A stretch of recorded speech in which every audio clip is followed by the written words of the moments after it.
Welcome to TWitWoW, the best podcast made for wrestling fans, by wrestling fans, on the web today. I'm John, that's my cohort and commentary Ashton, and this is TWitWoW in review. Our debut episode is November 6th, or excuse me, it's November 12th today. We're going to be reviewing the week from November 6th to the 12th. Really excited about this concept. This was born by a very passionate and lengthy discussion between Ashton and myself about the direction of the show. We realized that we wanted a bit of a shake-up because there's a lot of wrestling that, doing reviews of or live reactions of, it just doesn't feel like quality content when you don't really feel too into it. And it's like, how do we get back to basics? TWitWoW started as a formal podcast. We were on iTunes and everything. And it's like, I look at this series as kind of a soft reset of the TWitWoW brand and us getting back to the elementals of everything. I'm really excited about this. We're going to talk about this week in the world of wrestling. And we're also going to talk about the wrestling that we personally watched this week and hopefully get some community engagement from you guys for like kind of a lightning Q&A of sorts, in the chat. So, Ashton, how are you feeling about this debut episode? For the first time in a long time, I'm actually a little bit nervous. Yeah, I am too. It's kind of like a pilot. I even told you when we got on, I didn't get to watch all the matches that I wanted to bring for TWitWoW in review. But I watched a few, and I'm excited to talk about them, and I'm just excited to shoot the shit with you about this week in wrestling, and just, again, get back to basics. So I'm really hoping this is a good time for both of us. Absolutely. So, dude, was there any specific thing that you really wanted to talk about that you wanted to kick us off with? As I usually do, I was hoping to defer to you to kind of break the ice and kind of establish the rhythm of this episode. So I'm going to say no for now, just because I think we're both still kind of feeling things out. Is there anything you would like to kind of broach things with? Well, to be fair, I literally had every single show on my TV this week from either WWE or AEW except NXT. I don't fuck with that shit. I don't fuck with that shit at all. But I did have Raw on my TV this week. I had Dynamite on my TV, and I had SmackDown on my TV, and part of Rampage, although admittedly Rampage was kind of miserable to get through, and not even at any fault of Rampage itself. The streaming site that I was using for Rampage was just horrible throughout the show. Like, literally, I would get it working, and within 5 minutes, it would go down again, and then I would have to fight with it, and by the time I got it back up again, it just felt like it kept going down constantly. It was horrible. I hated it. Right. But I did have all of those shows pulled up, so if you wanted to talk about any of those, we could. I can't necessarily say that anything about any of those shows really over the top, like, stood out to me this week. But if there's anything that you want to talk about, as far as Dynamite goes, obviously we have Saraya officially being cleared to wrestle, and her little promo that she had with Britt leading to their match at Full Gear coming up, not this coming Saturday. Not today, I guess it would be. So literally a week from today.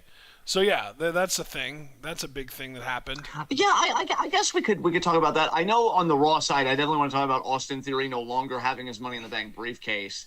And both his V-push... Oh, yeah, that was hilarious. I actually forgot all about that. Yeah, and both the Money in the Bank kind of as a conceptual tool, because I've seen some tweets about that. So, yeah, I think those are some good topics to talk about to start as we're kind of feeling our way through this. So, to begin with Saraya, man, I gotta tell you, man, I don't know if we could put this on social media, because I think that's almost putting the blame in the wrong way, but just kind of really have a thorough and holistic discussion. I don't know if you could say that social media kind of kills the business in this way, because here's the thing. You have Saraya coming back. It should be an emotional thing. I know even Ryan Satin kind of took up for her, and he's like, oh, Brian and Shibata and these guys, they come back from career-threatening stuff and sometimes life-threatening stuff in the case of Shibata.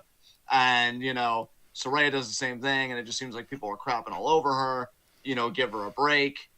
And I'm just sitting here, and I'm like, I wanted to be happy for her. Like, I really did. But, and again, this is where I bring in social media and us maybe knowing too much. You know, we know about Ronnie Radke. You know, he does her theme, for God's sakes, you know, for AEW. That's him on the vocals. And we know how problematic he is. And we know about, like, kind of her stuff and some of her takes on the business. And it's just, I don't know. I feel like she very quickly used up the goodwill she had on the return. And not to mention focusing on the return itself. And I've said this to you before. I don't know if Britt would have been my first choice, because I think when you want to get the maximum of the emotional pop out of somebody that should have been done wrestling a match, you go with somebody that can be a brutal heel. I mean, look at Edge, right? When he returned a few years ago at Rumble, and then his first big program was Orton. Say what you will about that Mania match, because it really wasn't good, but at least Orton was a verifiable heel. I mean, yes. He low-blowed Edge, he did a concerto to him, all that stuff. He was vile. Absolute genuine heel. Daniel Bryan worked a tag match with Shane against Kevin Owens and Sami Zayn, who were, even though they were incredibly entertaining doing so, bona fide heels. Britt Baker, I don't get that heel vibe. I don't get that malicious vibe. I don't get that Saraya, unlike Edge and Bryan, is really putting herself in any kind of danger, kayfabe speaking. Because that should always be the heel thread, right? Like, you're going to regret coming back because now I'm going to put you on the shelf permanently. You're not going to be able to hug your, mother. You're not going to be able to hold your child, whatever the case may be.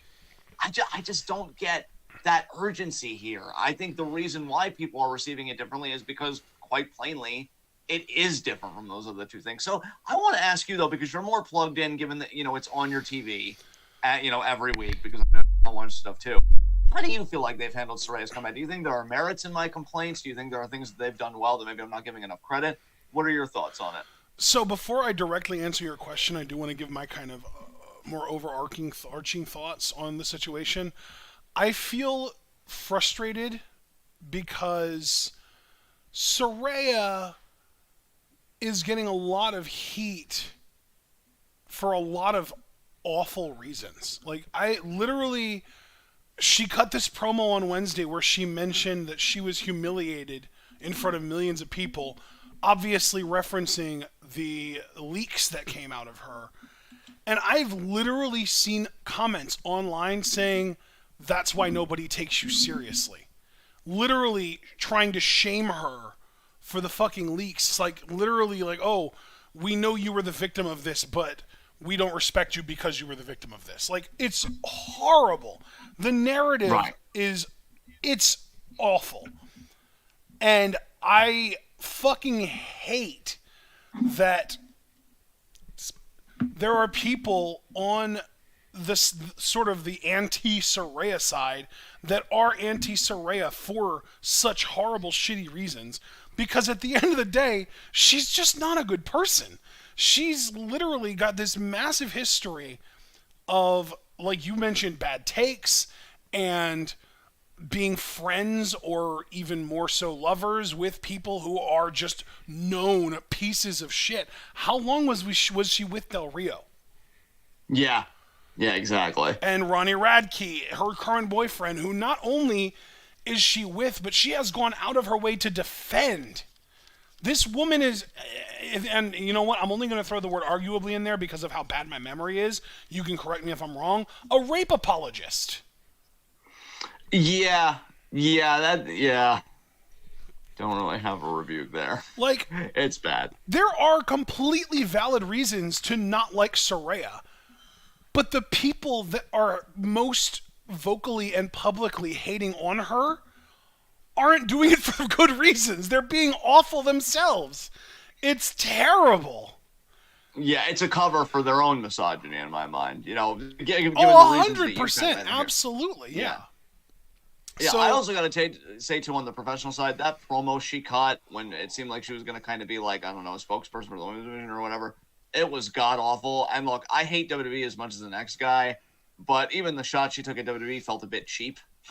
And I'm just like, fuck. Well, yeah, because they fucking kept her around and kept paying her this whole time while she was hurt, while she was going through her issues with addiction or whatever the hell it was, her abusive relationship with Del Rio, I'm assuming. All that shit, they stood by her. And like, fuck Vince McMahon. I literally just had a conversation with my mom earlier tonight about how much of a piece of shit Vince McMahon is, and we were like, she was like, oh, I'm so glad it's Triple H now, and I was like, okay, but we're still going from like an 11 out of 10 piece of shit in Vince McMahon to maybe like a 7 or 8 out of 10 piece of shit. Like he's still a piece of shit. He's just nowhere near the level of piece of shit that Vince McMahon was. Vince McMahon is a horrific human being. But at the same time, he kept her on his fucking payroll while she was hurt, while she was going through all these issues. Like, I promise you, there is a timeline that they fire her as soon as the leaks come out. I promise you that's a thing. Yeah. Yeah, absolutely. Absolutely.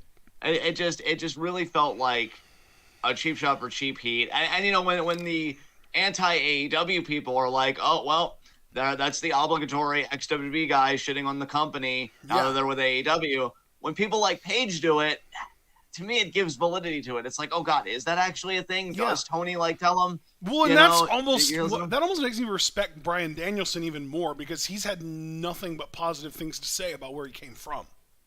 Yeah. Because he always talked about how he loved it there, but he wanted to come to AEW for more personal, like, almost borderline, like, artistic reasons. Yeah, exactly. Exactly. But it's just, I really just wanted to say that. As far as how I feel, oh yeah, that was the other thing. I saw something about the first person that she texted after she found out that she was cleared was Sasha Banks. And then she went out of her way to be like, oh, because ending someone's career is something that you wouldn't want weighing on someone's mind. As if, even if she hadn't gotten cleared, Sasha Banks would have been the reason that her career ended. Like, even these little, like, nuanced details in the things that Saraya says sometimes give me terrible vibes. Like, she is just a shit person inside and out. Yeah, you know, I don't want to be too hard on her for that one because I feel like she probably meant well with that one because we know from the Sasha Banks like little mini doc that WWE did that she took what happened with Paige really hard and the fans didn't help. Well, and apparently so Saraya didn't fucking help either. If she's still talking about it like it was Sasha that would have ended her career if she wouldn't have gotten cleared. That's the problem because I would have been fine with it, but I think that's something like you keep private. Because here's the thing, in this day and age where seemingly nothing is, when you go out on a mic and you say, oh, the first person I did was Sasha, that kind of reinvigorates. I don't think she said that on the mic. I think that was just a statement, like in an interview that I read. Oh, so then a dirt, she probably picked up the interview and then circulated that. Either way, though, you know, sharing in any kind of medium in this day and age, it just kind of reinvigorates the association for a lot of people. Like, oh, yeah, it was Sasha's fault or whatever. And then that could, like, reignite the harassment all over again. You know, we never know. I just feel like the whole thing has been horribly handled. Because I'll be honest, like, I was really hyped at first when I saw her get physical with Britt because I'm like, oh, man, there's no way they let her get physical unless, you know, ... she was cleared. And I'm thinking, you know, this is going to be really cool. But very quickly, I'm just like, oh, okay, you know, hope it goes well for her. But I've lost interest. So, yeah, it really is a shame. Because that women's division, you know, I think at times they're so close to getting it together, but it just still feels like it's not where it should be. But hopefully they have a good match at Full Gear. We'll see what happens. That was kind of another point I wanted to make was regarding their little back and forth.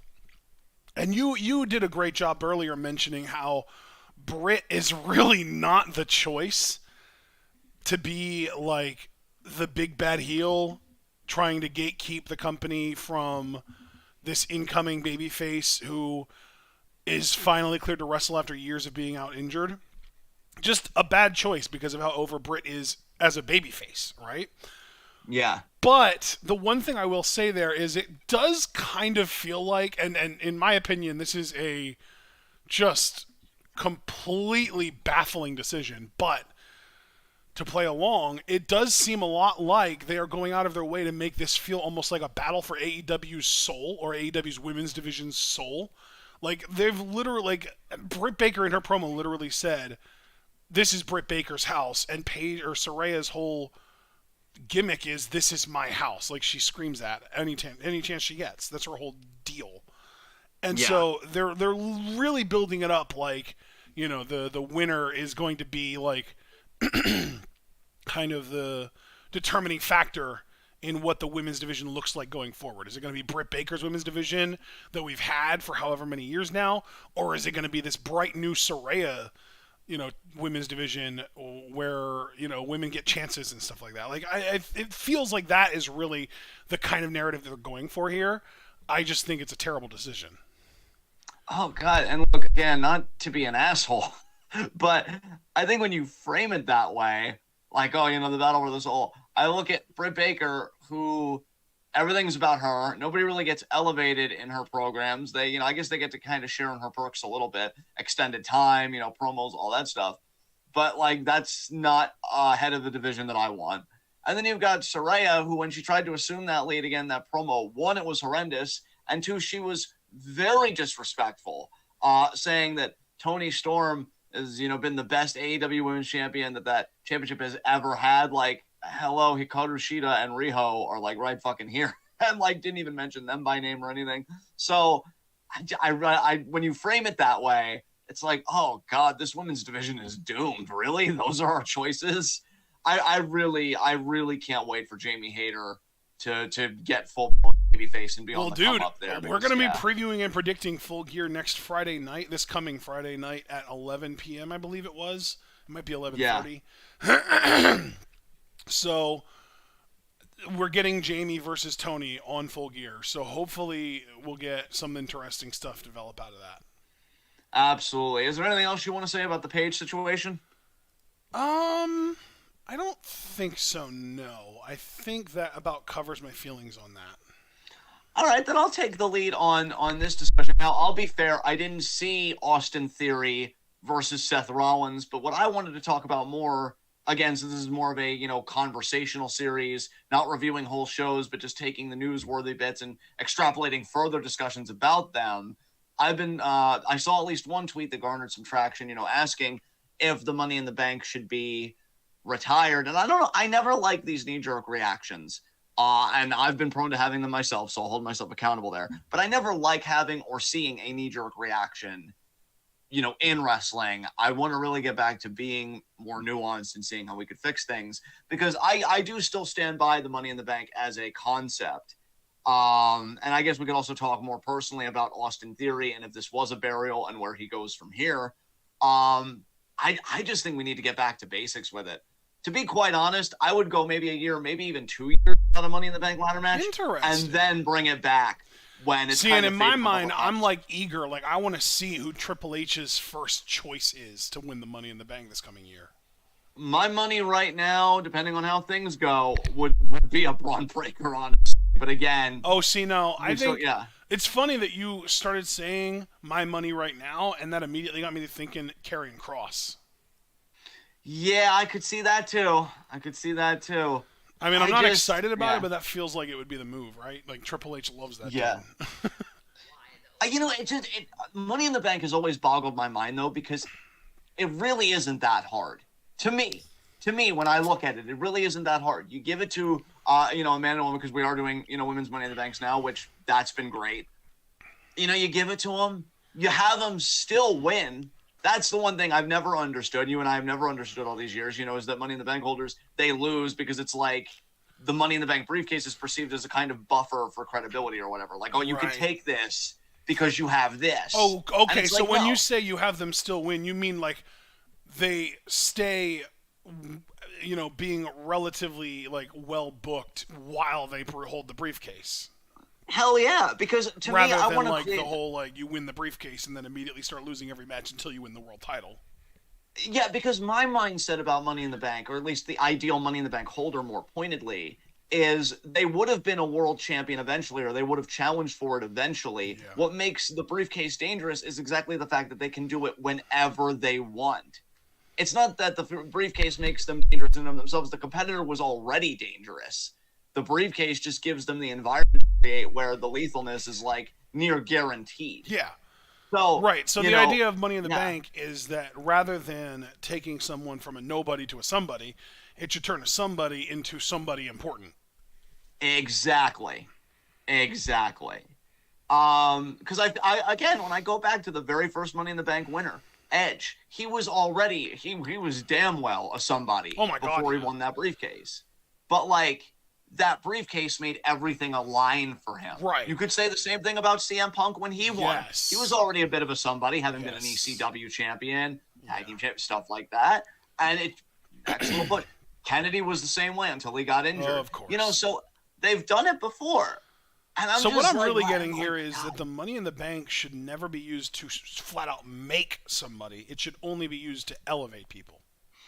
That's really what I've come to believe, given the last few years. I think you make people prior and you make people after the fact, because even with Edge, I remember with Edge when he had the briefcase, that they gave him Lita while he had the briefcase, and he even won. Now this was confined purely to TV, but he did win a Gold Rush tournament to get a shot at the world title anyway. So it also kind of established Edge as like, yeah, this guy vies for world titles while having a guaranteed title shot in his back pocket. Like, that's building somebody, because then it makes me say like, oh, well, if he's controlling the conditions, it's guaranteed. That's how it should be.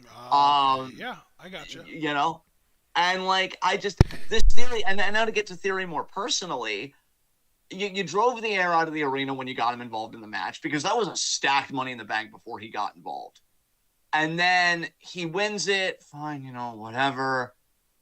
And then, you know, Vince gets outed. Clearly Vince's stuff affected Theory's push. I think it was definitely a bit of a work shoot by Roman when he said, you know, your daddy isn't here anymore. Because Vince, I think, really was campaigning hard for Theory, because he looked at Theory as like his last pet project before he'd call it a day, or before maybe he felt like other people would make him call it a day, or what have you. He gets outed. Theory just goes down the fucking tubes. This is the second time he's even tried like a chosen line in a way, and both times they failed. You know, I would just throw the whole goddamn thing away. The funniest thing is Vince has chosen ones that are more successful than the guys that he calls his chosen ones. Like Roman Reigns and John Cena were more of proper chosen ones than anyone that Vince has ever actually called a chosen one. Exactly. I mean, let me ask you, man, because you know I'm a huge fan of the Money in the Bank. You know how passionate I am. We've talked about the briefcase before. I don't think either one of those things we should retire the fucking game. You already said a few moments ago that you're excited to see who Triple H is going to pick. How would you rehabilitate its credibility? Do you think it's just a very easy, straightforward process? Like, we just treat the first Triple H briefcase holder, if he kind of treats that person well, as like rehabilitating the concept? Do you think it's going to take a bit more work than that? How do you go about it? I do think that. Well, okay, so let me start by saying I think it would be really good of them to put it back on WrestleMania. Yes. Hard agree there. Yeah. See, I'm very surprised that you agree with me on that, because you absolutely love, at least, now I don't want you to think I'm putting words in your mouth, but from my perspective, you absolutely love the Money in the Bank pay-per-view, and I would be surprised that you would be happy to lose that. You know, I do, but I gotta tell you, man, these recent events, despite the fact that I love it, I do try and let pragmatics win out when we're having serious discussions about wrestling. And pragmatically, I think when you just resign it to WrestleMania and you confine it to WrestleMania, you give it a greater sense of importance, oddly enough, than in having its own pay-per-view. Because now its own pay-per-view, to me, it's just like, okay, we're fucking around, let's just put the briefcase on whoever. But I feel like when it's WrestleMania and it's a limited field, you know, you become more selective, and I think you might become more thoughtful in the booking. So for the sake of the concept, I'm absolutely willing to keep it on WrestleMania and get rid of the pay-per-view. Okay, so it's less that you look forward to the pay-per-view and more that you just love the concept of the match itself, whether it's on its own pay-per-view or on WrestleMania. Exactly. Gotcha. Yeah. I think that would be really fucking cool. And the main reason that I think that would be really, really good, we already know the WWE's trying to kind of trim down how many, live something events, paid live events? I don't remember. Premium live events, Premium PLEs. live events, yes, PLEs. We know that they're trying to kind of trim down on those, and Money in the Bank is kind of in a weird spot where the pay-per-view itself is really only there for the ladder matches, right? So if you are willing to move those ladder matches to WrestleMania to make WrestleMania a bigger deal, that pay-per-view is completely worthless. You can ditch that pay-per-view completely, and then you can spread things out a little bit better, and you get a little bit, more room to work with and more time to build things up for other pay-per-views and stuff. And you also then have almost like a tiered system starting to get into the works, where if you're, say for example, you're in NXT, right? If you're in NXT, you are hopeful to get on WrestleMania at all, and you'd be lucky to make it to WrestleMania at all because you're still in NXT. But if you do, what's the most likely place that you're going to be on? It's the Armbar, the Andre the Giant Memorial Battle Royal, or the Women's WrestleMania Battle Royal that they, I think, stopped doing, actually. I don't even know. But so like the armbar is like the bottom rung of the WrestleMania ladder. Like you're lucky to get on WrestleMania at all, but if you do and you're like a lower card guy, or you're on like NXT, or you're like in what would be considered the former 24/7 division, since 24/7 title is now retired. That's another thing that officially happened on Monday. You're like in the armbar. You're in the Andre the Giant Memorial Battle Royal. The step up from that though is Money in the Bank. Because the Money in the Bank is 6 or 8 women or men. And I do think we should have it be a hard 6 or 8. None of this 7, none of this 9 bullshit. 6 or 8, period.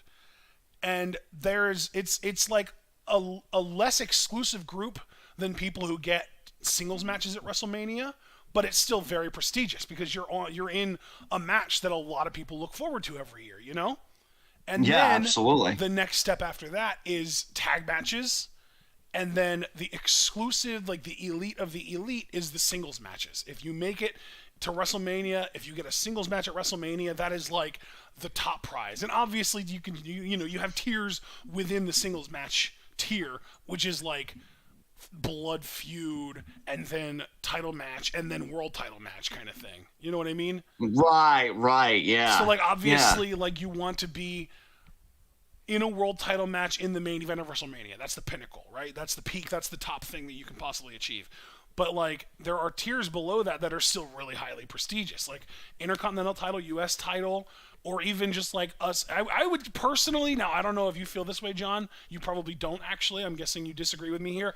I would personally say that a blow-off to a feud singles match is more prestigious and more important for a WrestleMania match than like a tag team championship match.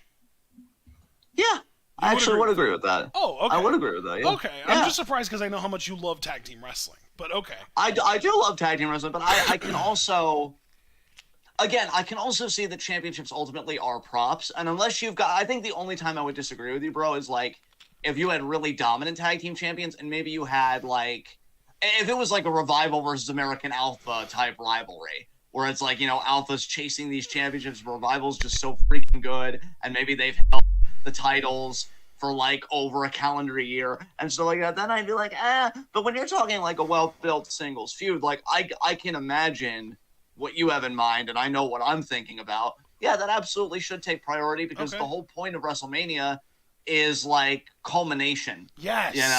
Finality. So in my mind, and in my mind, I do think that Money in the Bank should go back to being on WrestleMania, and I think that it would be really cool if they use that to kind of really establish that like tiered system that I was just kind of talking about, where like depending on how much work you've put in, how over you've gotten, how much you connect with the crowd, how great of a worker you are, whatever, you can either get anywhere from not being on WrestleMania at all if you're in the doghouse, and then you're probably due for a phone call from HR for spring cleaning, or then you could maybe get into the Andre the Giant Memorial Battle Royal.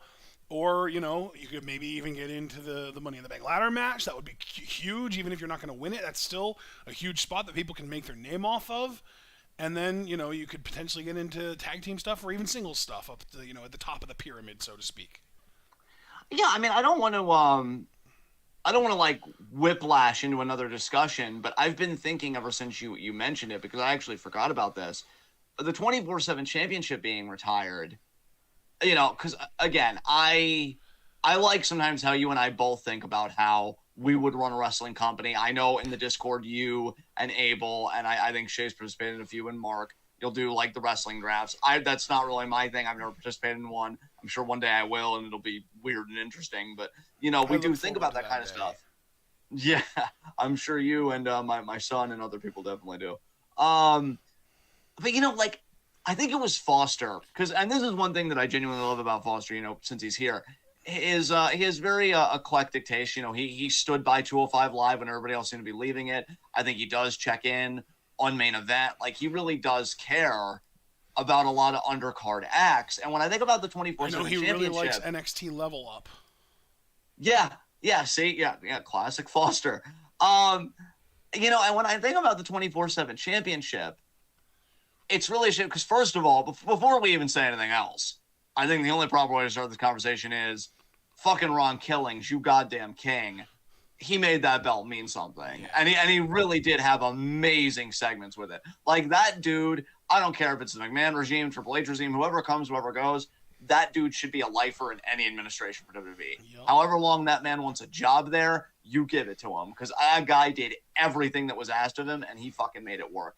That championship should have been in the garbage 3 weeks after it was conceived, and I think our truth, Ron Killings, he gave it a longer life than it really honestly ever deserved. Yeah. Now that said, 24/7 Championship kind of represents a unique problem in that we have so many undercarders. Yeah. And the point of a vast pool of undercarders, right, is that you have that solid foundation, and then one by one, you kind of see who rises up to the top, who rises, maybe to mid card, upper mid card, and then that glorious path, that person that breaks through to that main event echelon.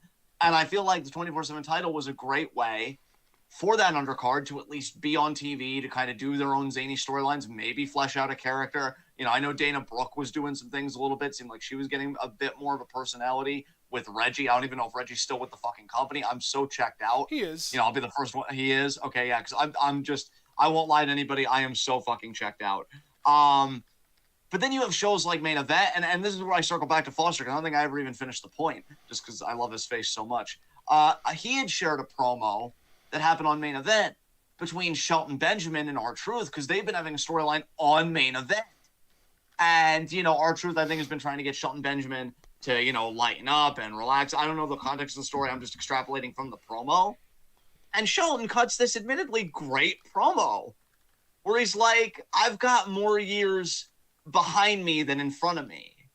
I don't have time to go around because when I was young, all the veterans were telling me, oh, Shelton, don't take it for granted. And I think it was a Shelton in his mind lamenting as a character his untapped, his unrealized potential. And he looks at Truth and he's like, I don't have time for, singing and dancing. Like, I used to be the gold standard, Shelton Benjamin, and now I'm just Shelton. And he takes his bag and he leaves. And I'm like, this is interesting stuff. This is interesting stuff from a guy that when he came in, I remember the hype around Shelton Benjamin mainly because I contributed to it as a kid. I thought that dude was fucking phenomenal. Still is at his age, what he can do and the kind of matches he can put on. But that's like on Main Event. We've talked before how Chad Gable will film his own promos. They don't make it to TV. So when I think about the retiring of the 24/7 Championship, it's kind of like you're neglecting your undercard again. Yes. And I guess just what I want to ask you through this whole preamble, and I apologize it took so long, is that you got rid of the 24/7 title. We don't even know who the fuck watches Main Event. Are we utilizing our undercard properly? Are we utilizing the promotion of our undercard and really our product in social media properly?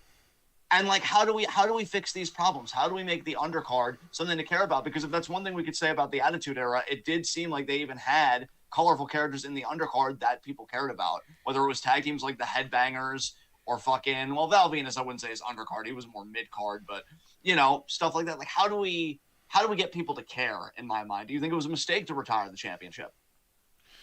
No, I don't think it was a mistake at all. I think that the bigger mistake is the fact that you have this huge group of people, men and women, that you can't figure out something for them to do other than having them run around backstage like a bunch of chickens with their heads cut off, running after one person holding a meaningless championship. Yeah. At the end of the day, I think that this is another great time that we can look to Lucha Underground for guidance, because at the end of the day, Lucha Underground had jobbers. They had undercarders, but everyone, even including those people, had something to do in the product. Yes.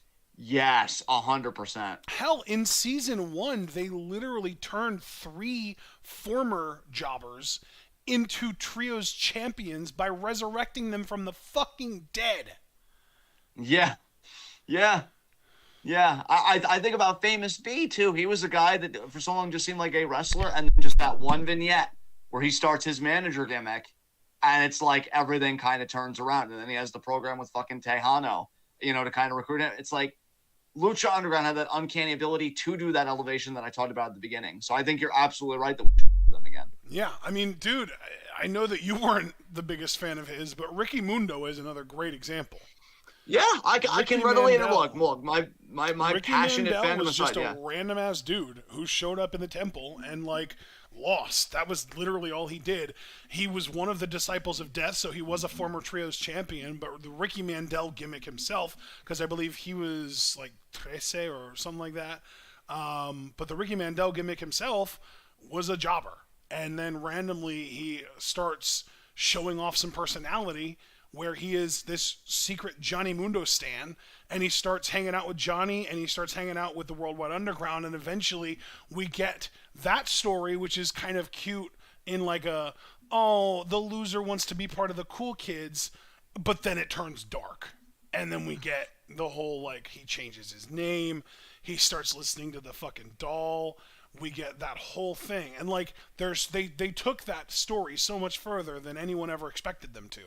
And so like it's that kind of stuff that has me basically spoiled in pro wrestling, because if you have lower card performers who are doing nothing, that's something that I see as a fault on your product.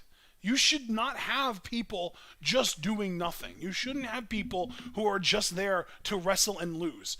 Those people are wrestlers too. Those people are creative minds as well. Let them do some shit. Let them have stories. Oh, absolutely. I even look at the people that they are trying to use. Like I will say, one thing I watched was a one of those WWE exclusive interviews that they kind of put exclusively on the YouTube channel or whatever. And it seems like they're going to reboot again Lacey Evans. And here's the thing: say what you want about Lacey Evans as a person, we certainly could. But like, I'll be the first one to admit, look, I'm not going to be a hypocrite and say one thing different from something I said several months ago. If I still believe that thing, I like the vulnerable promo she did. I like the vulnerable promo she did about her dad struggling with addiction and the hardships of her family, because very obviously I could identify with that. And I'm like, man, I don't like her as a person. I don't like her, world beliefs.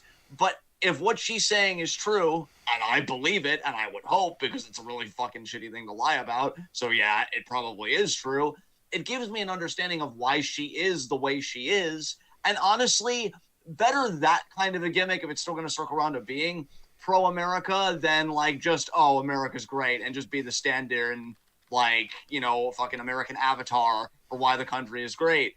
But then when she came back with those promos, she gave off a heel vibe. And it's like they don't even know what they want to do with this woman, and they actually like this woman in my mind, and that's what's scary. If you don't even really know what you want to do with the people that you like, and I think you really want to do something with, why the fuck should I think you're ever going to figure out anything for your undercard? You get what I'm saying? Yep. It's nuts, man. I'm like, what the fuck? It's very frustrating for sure. I still remember reading her like tweeting something about locking her daughter outside or something like that. Yeah, something like that. And I'm like, man, fuck.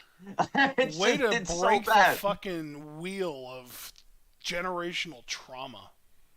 Yeah, I know, right? I know. It's bad. And then, I don't want to be negative, because I'm actually really happy for her. But, SmackDown had that 6-pack women's challenge. They seem to really like doing a lot of those with the women. I mean, God forbid you actually individuate some women and really get a hierarchy in terms of characters and stuff. Let's just put them all together, pick one out of a hat, and now that'll be the person Ronda just taps out in a month. Yeah, I was about to say, I shan't.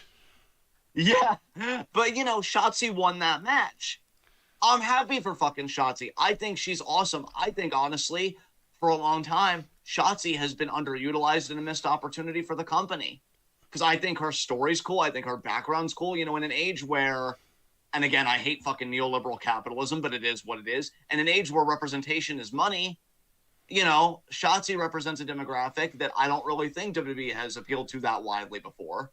And, it's the really Filipino cool for her. or the Suicide Girl? Well, both, yes, but I was thinking Filipino, Well, but I mean, Batista was yeah, Filipino, right? exactly. I was just going to bring Batista up, and he had a fucking ravenous fan base. He did. He did. So it's smart for them to push Shotzi because she could have, I won't say a similar fanfare, but definitely a fanfare, and I would say a quite passionate one. Yep. But it's but then again, like I have to be that stickler, and I have to say, you finally started to get it right when bizarrely you had her heel for a little bit. Why would somebody like if wrestling is color and popping and like all this stuff? Why would you have somebody whose entrance includes a freaking tank? I don't. It's really not that hard, but I'm happy To for be her. fair, when she was a Yeah. heel, she didn't have the tank. Yeah, that is fair because they took it away. But I guess my thing more is why would you even turn her to begin with when she's coming with all of this? And then it's like no, and like fuck Vince McMahon. But they're getting it right now. It's just a shame that Ronda's the champion. It's just a shame that I feel like there's such a rigid hierarchy still in WWE. I don't really have any belief that a Shotzi can beat a Ronda. Hell, if you replaced Ronda with Charlotte, I would say the same thing. I don't have the belief that a Shotzi can beat a Charlotte. That's why I hate top stars, honestly, particularly in WWE. It's not that they're top stars. I mean, hell, if you're moving the merch and you're getting the reactions, fuck yeah, that's your spot. What I hate is that spot, even if only in kayfabe, never feels threatened to me. When those people are at the top, they are at the fucking top, and good luck to everybody else. It just, God, it sucks. But yeah, anything you want to talk about? Because we touched on Money in the Bank, and I did like have that little brief discussion 24/7 with you because that kind of provokes some stuff. Anything you wanted to bring to the party next? Well, as far as the Survivor Series War Games pay-per-view coming up, I think we have a pretty good idea of what our women's teams are going to end up being. Yeah, I am excited for War Games. I know you've been excited for Survivor Series too. So what are your hopes for these matches, man? Well, when you're looking I at don't these two have. teams. I really don't know what the men's teams are going to be unless they just do another thing with the Judgment Day and the OC. But for the women, it seems like Damage Control is going to be teaming with Nikki Cross. I guess they're just calling her Nikki Cross again now. And who else? Who just joined them on Monday? I forget. Oh, Rhea Ripley. Rhea Ripley. Okay. So to be clear, I apologize for mixing my words up here. Rhea Ripley did not join them, but what she did do was stare down Bianca. We had a stare down with Rhea and Bianca on Monday. And that sort of implies that Rhea wants to go after Bianca for the Raw Women's title. And what better way to do that than to be opposite her in War Games, right? And low-key, Rhea Ripley is kind of a fucking god at War Games. Because let's not forget that she has, I think, is she undefeated in War Games? She might be. I think she is, actually. Because I remember there was the one match that it literally just came down to, I think it was just her, Io, and Candice LeRae, I want to say, and they won at a 3-5 disadvantage because Dakota Kai took out Tegan Nox and left. Yeah. I don't know if I got all those names right, but it was a 3-on-5 disadvantage, and they fucking won because Rhea's a beast. So if Rhea is going to be on the Damage Control side, I actually would go as far as to say that I expect Rhea to pin Bianca in that match to earn a title shot. Well, we know that they were supposed to have that program, and then Rhea had the health issue. Yes. To me, you're already in mid-November. It's going to be later November by the time Survivor Series rolls around, because I think that's, November 26th? Correct. Yeah. Do you just try and drag it out and have the big match at Mania, or do you have the big match beforehand in your mind? Maybe at Rumble itself, actually. I think that they're going to do Rhea Bianca probably even at Rumble, honestly. Yeah. Because that'd be such a great Mania match for Bianca, but I don't know if you can drag it on that long. Well, dude, the way that they could drag it on is actually pretty simple. Rhea beats Bianca. Bianca wins Elimination Chamber. There you fucking go. Yeah, that's true. That's definitely true. Yeah, they could do that. I'm excited for it. I think Rhea and Bianca really could have the best match in Bianca's title reign since the Becky matches. I haven't really seen the Bayley matches, so maybe they've been terrific. I guess I'm just salty that Bayley didn't win those matches. I'm still feeling some kind of way about Damage Control's booking. Dude, but I specifically do think, Bayley, because the thing is, Dakota and Io are tag champs and have been doing pretty well since they started doing stuff. Bailey has not gotten jack shit. Yeah, I don't know what's going on there, man. I don't know. Do you, okay, let me just ask you a question since we're kind of on damage control and I want to stay on one topic at a time because Sure. I know I can be very excitable when there are a lot of threads. Yeah.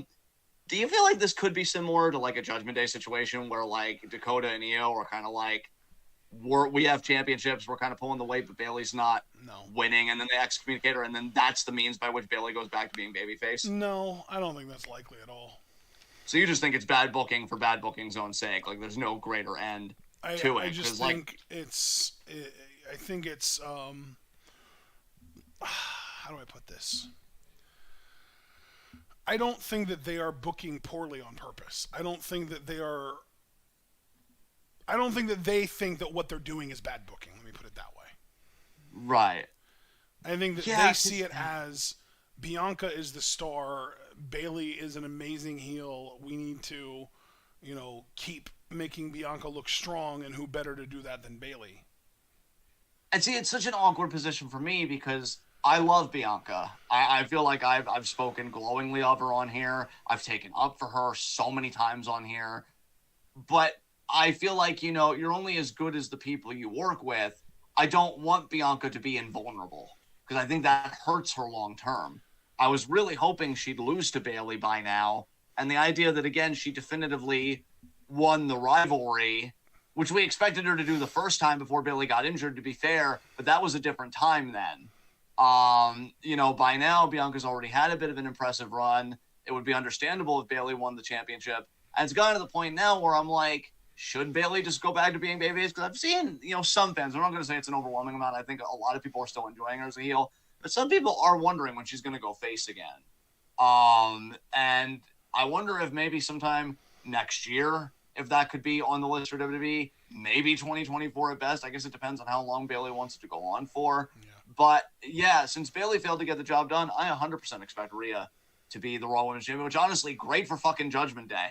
Judgment Day, let me tell you something. Judgment Day have a huge, and really I should say WWE with Judgment Day, have a huge opportunity to put some credibility on them because if you have Rhea retain the Women's Championship in Mania, if you have Dominic, because I imagine that they're going to want to do this, if you have Dominic versus Ray at Mania with Dominic going over, and then maybe if you have Finn and Priest win the tag titles, although, God, I fucking love Finn. Today I was just thinking about how we got screwed out of that Universal Championship with that fucking screwy-ass Extreme Rules finish.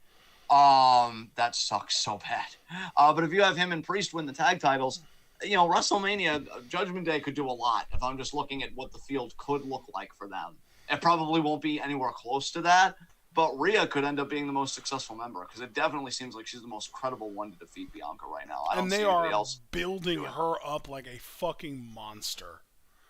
Oh, for sure. I mean, dude, I will credit WWE on this. The whole OC storyline, which I guess we could talk about Mia Yim in a second. That was going to be next on my slate, too. Yeah, I'm glad you said that. Yeah, the idea that the OC felt so threatened by Rhea specifically. Yep. That they had to go and they had to, pull in me. That's that's great writing. And that makes Rhea look so legit because I'm like, oh my God, if even the men are afraid of her, this is like a modern day China, but done really well. Yeah. And not made a big deal out of, which is, I think, also a bigger thing. Because with China, it's like, oh my God, can you believe she's wrestling with men with Rhea? No, it's not even that she's a woman. She's just menacing. She's just menacing and she's just intimidating. She is terrifying really in a weirdly sexy way. Yeah. Yeah. I still think, they have some kinks to work out with Judgment Day, but it seems like they're slowly figuring it out finally since they excommunicated Edge and made it Balor's faction, which, I love Balor, so that's great news. I know you said Mia was the next thing on your slate, but did you have anything you wanted to say about War Games, Bianca, Well, Rhea, no, dude, that's the thing. I think Mia is going to be on the side of Bianca, Asuka, and Alexa at War Games in that match. Yeah. So I think it's going to be Damage Control plus Nikki Cross plus Rhea Ripley versus Alexa, Asuka, Bianca, Mia, and I'm guessing the fifth member of that team is Candice LeRae, but we haven't gotten any hints towards that, so I don't know. Yeah.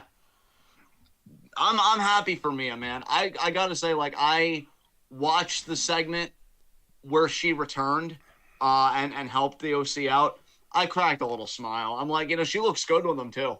It's a great aesthetic. And it already, like, in one segment, she feels so much more important than she did in her entire time with Retribution in her first main roster run. Because, we never even got the Asuka match that she wanted.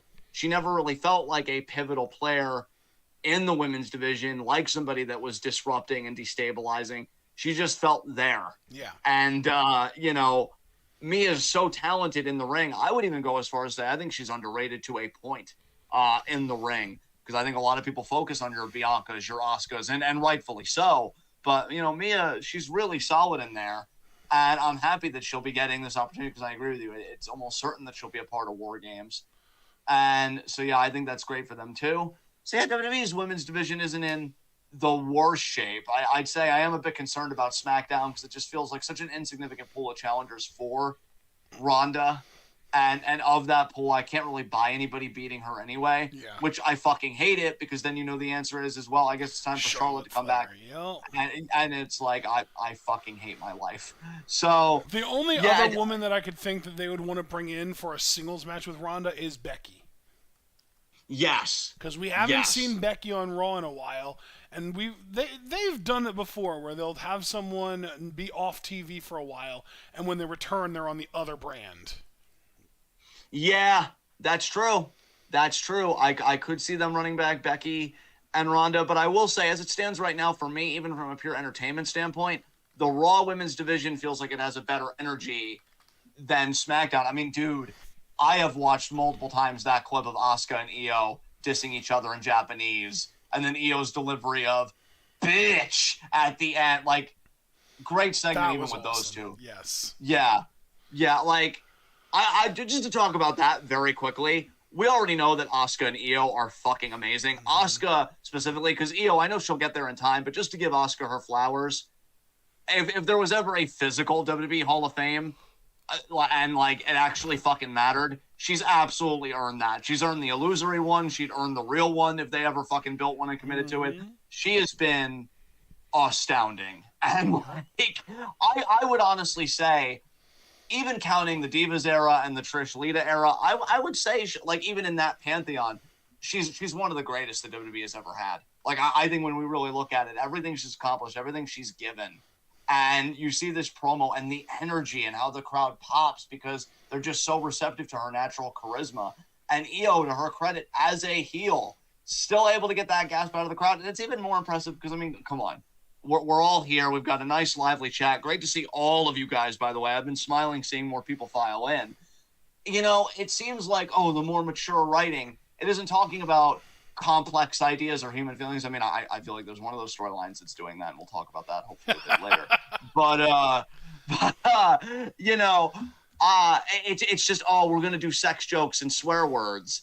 And so you could look at it in one way of like, saying bitch, it's so lazy, but it's the delivery. It's how Io did it that made it feel so different. And it elicited a genuine gasp from the crowd. It didn't feel lazy like, I can't think of anything. Bitch. No, it was built up. It was proper. The delivery was perfect. And I love, too, that the whole build-up to it was just Asuka saying baka, baka, baka, baka the whole time.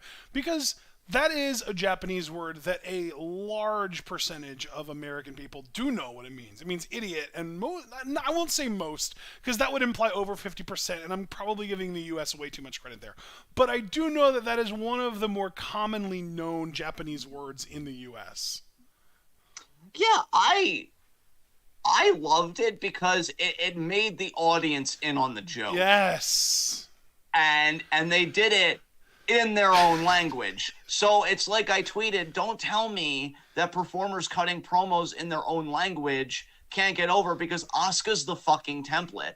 Because she'll use words that you can understand, like Baka with Io. And even if you can't understand it, Asuka understands body language. Yes. She understands facial expressions. Like, take a fucking writing class. I don't fucking, because like, like it's just, I don't know. I just think Asuka, I hope she gets in a position like Sarah Del Rey in the company, and she like works with the women in the future if she wants to. if she Part of wants to. me believes that she will be in like a mentorship position in Japan though, rather than being in the U.S.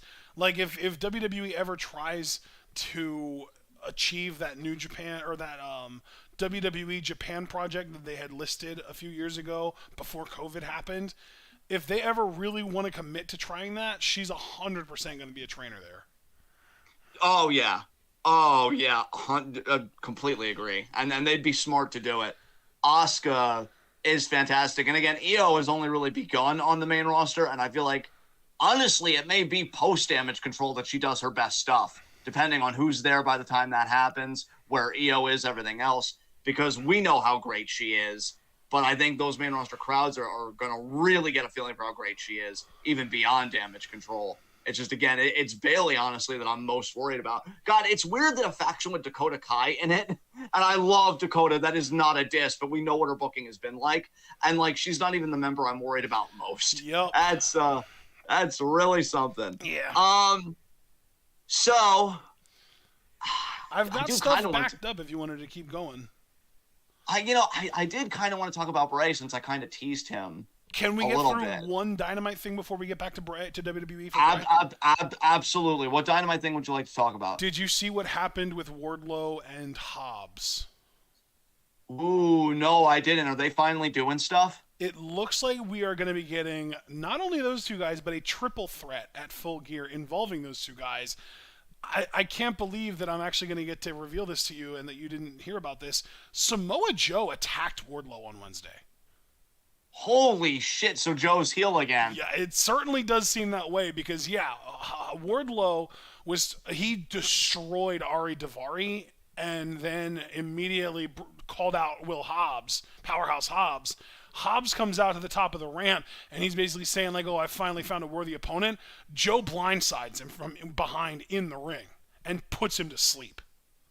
Oh, God. Oh, and if he hasn't already, I'm sure Joe will cut an amazing promo about that worthy opponent. Don't disrespect me when I'm in your fucking personal space. Damn. Yeah. That's awesome. It's looking like we're going to get a Hoss triple threat at Full Gear. Wardlow defending the TNT title against both Hobbs and Joe. Yeah. Dude. Full Gear is starting to flex a little bit. I'll give AEW credit on that. It is starting to flex a little bit. That sounds like a fun triple threat. I like Hobbs.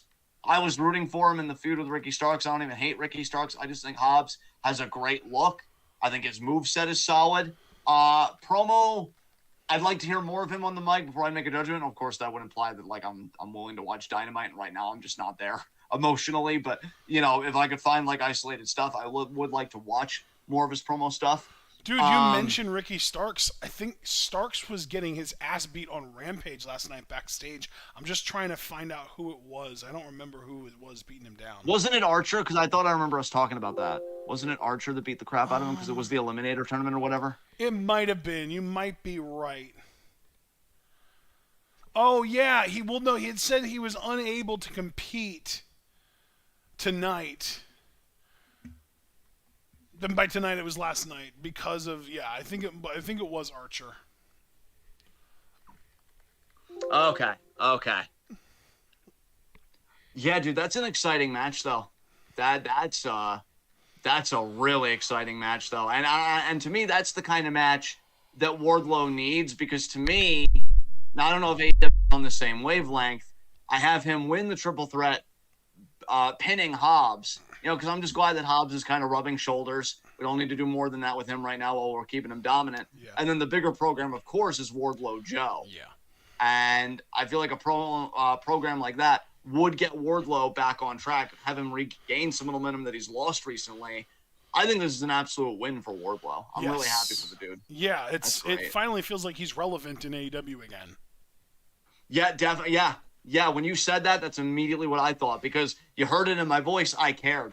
I cared about what Wardlow was doing. And when you've got a guy that looks like that and has been on the kind of trajectory that he's been on, like, that's what you should aim for. You should aim for the people being invested in whatever he's doing. So, yeah, Full Gear with that match definitely has gotten a bit better. I love it, man. I thank you for relaying that to me because I had no idea. Yeah. Another just quick updates as far as that Eliminator tournament goes. Ethan Page beat Eddie Kingston on Wednesday. really frustrating. Brian Cage beat Dante Martin last night, thankfully, and Bandito beat Rush as well. And since we're talking about, Rush, I apologize. I always want to just call him Rush because that's what his name looks like in English, but he's Spanish, so Rush. Another thing involving Bandito, though, Bandito is officially signed with AEW. He got the old, he is all elite graphic. And Javaris in chat provided reasoning as to why he chose AEW over WWE. He doesn't want to leave Mexico, and he doesn't want to be away from his son, because with AEW, he can see his son and his wife more often than if he would sign with WWE, because then he would be, basically it would be like more of a full-time job with WWE, whereas with AEW, it's more part-time. I mean, I really wanted to clean up my act for this new series, since it is kind of a soft reboot, but you really had me out here further thirsting over Bandito. I mean, absolute Chad, abs for days, wears a mask to make me protect myself from my own insecurity, yes, and cares about his family. Oh, let me hit King. Like, god damn. No, I think that's beautiful. I think that's beautiful. You and I, we've said before on the podcast, we've been doing TWitWoW a long ass time. We've been saying how, we want a healthier culture, and we feel like in a lot of ways the culture is healthier compared to the 80s and 90s. I mean, if Undertaker's complaining about it, you got to be doing something right. And it's nice to see performers with their priorities straight. Yeah. Because, Bandito doing something like that, he is going to be 50 and 60 and still enjoying his fucking kids. And that's what it should be about. So I applaud the man, honestly. Like, fucking amazing. And honestly, while we're talking about Bandito, Tony, don't fuck this up. I know that's a big ask of you, okay? But don't fuck this up. You have got legitimately a top star. I would even potentially put my neck out and say mainstream appeal babyface on your hands.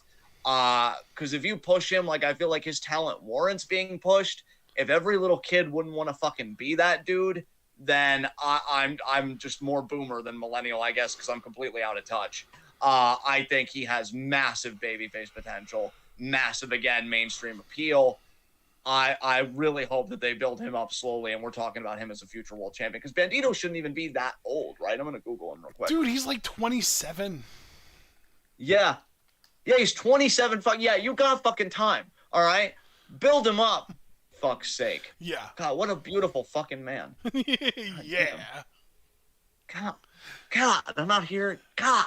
You know what? No, I need to put a fucking chastity belt on it. No, we're not doing this right now. Oh my I'm not God. thirsting this man right now. No, I just the care and the compassion. Like, honey, I don't want to leave. Oh my God. That's totally understandable because you're a person and not an extension of me. And I totally respect that. And I mean it. And I'm going to work here instead so I can be with you and our child. Jesus. My God, his values. What a king. God. All right. So with that, is there any other Dynamite news you want to talk about? No, you get into your Bray stuff now. Perfect. Okay. I'm just going to start with a random thought that I've been thinking about. Because I feel like that's probably the best way for me to start, is to show you all how fucking crazy I am. So I don't feel like Bray needs a world title. I don't say that for this reason. But I'm going to kind of work backwards, because see, the way I understand it is Bray having confidence in the man and making peace with the man and not feeling dependent on the monster. And I've had this idea that I've wanted to share, and what better than this inaugural episode of TWitWoW in Review. I would love if they did a fucking reverse Cactus Jack with this dude. Where, like, the monster, even if you want to just say it's the Fiend coming back or whatever, challenges Roman and loses, but then he gets maybe another shot somehow, and he does a reverse Cactus. He takes the mask off and he shows Bray, and that Roman's facing Bray. And then, like, that's the bigger threat because he learns to trust himself. He doesn't need to draw on the power of his trauma, or more pointedly, what his trauma made him, because he's enough as he is.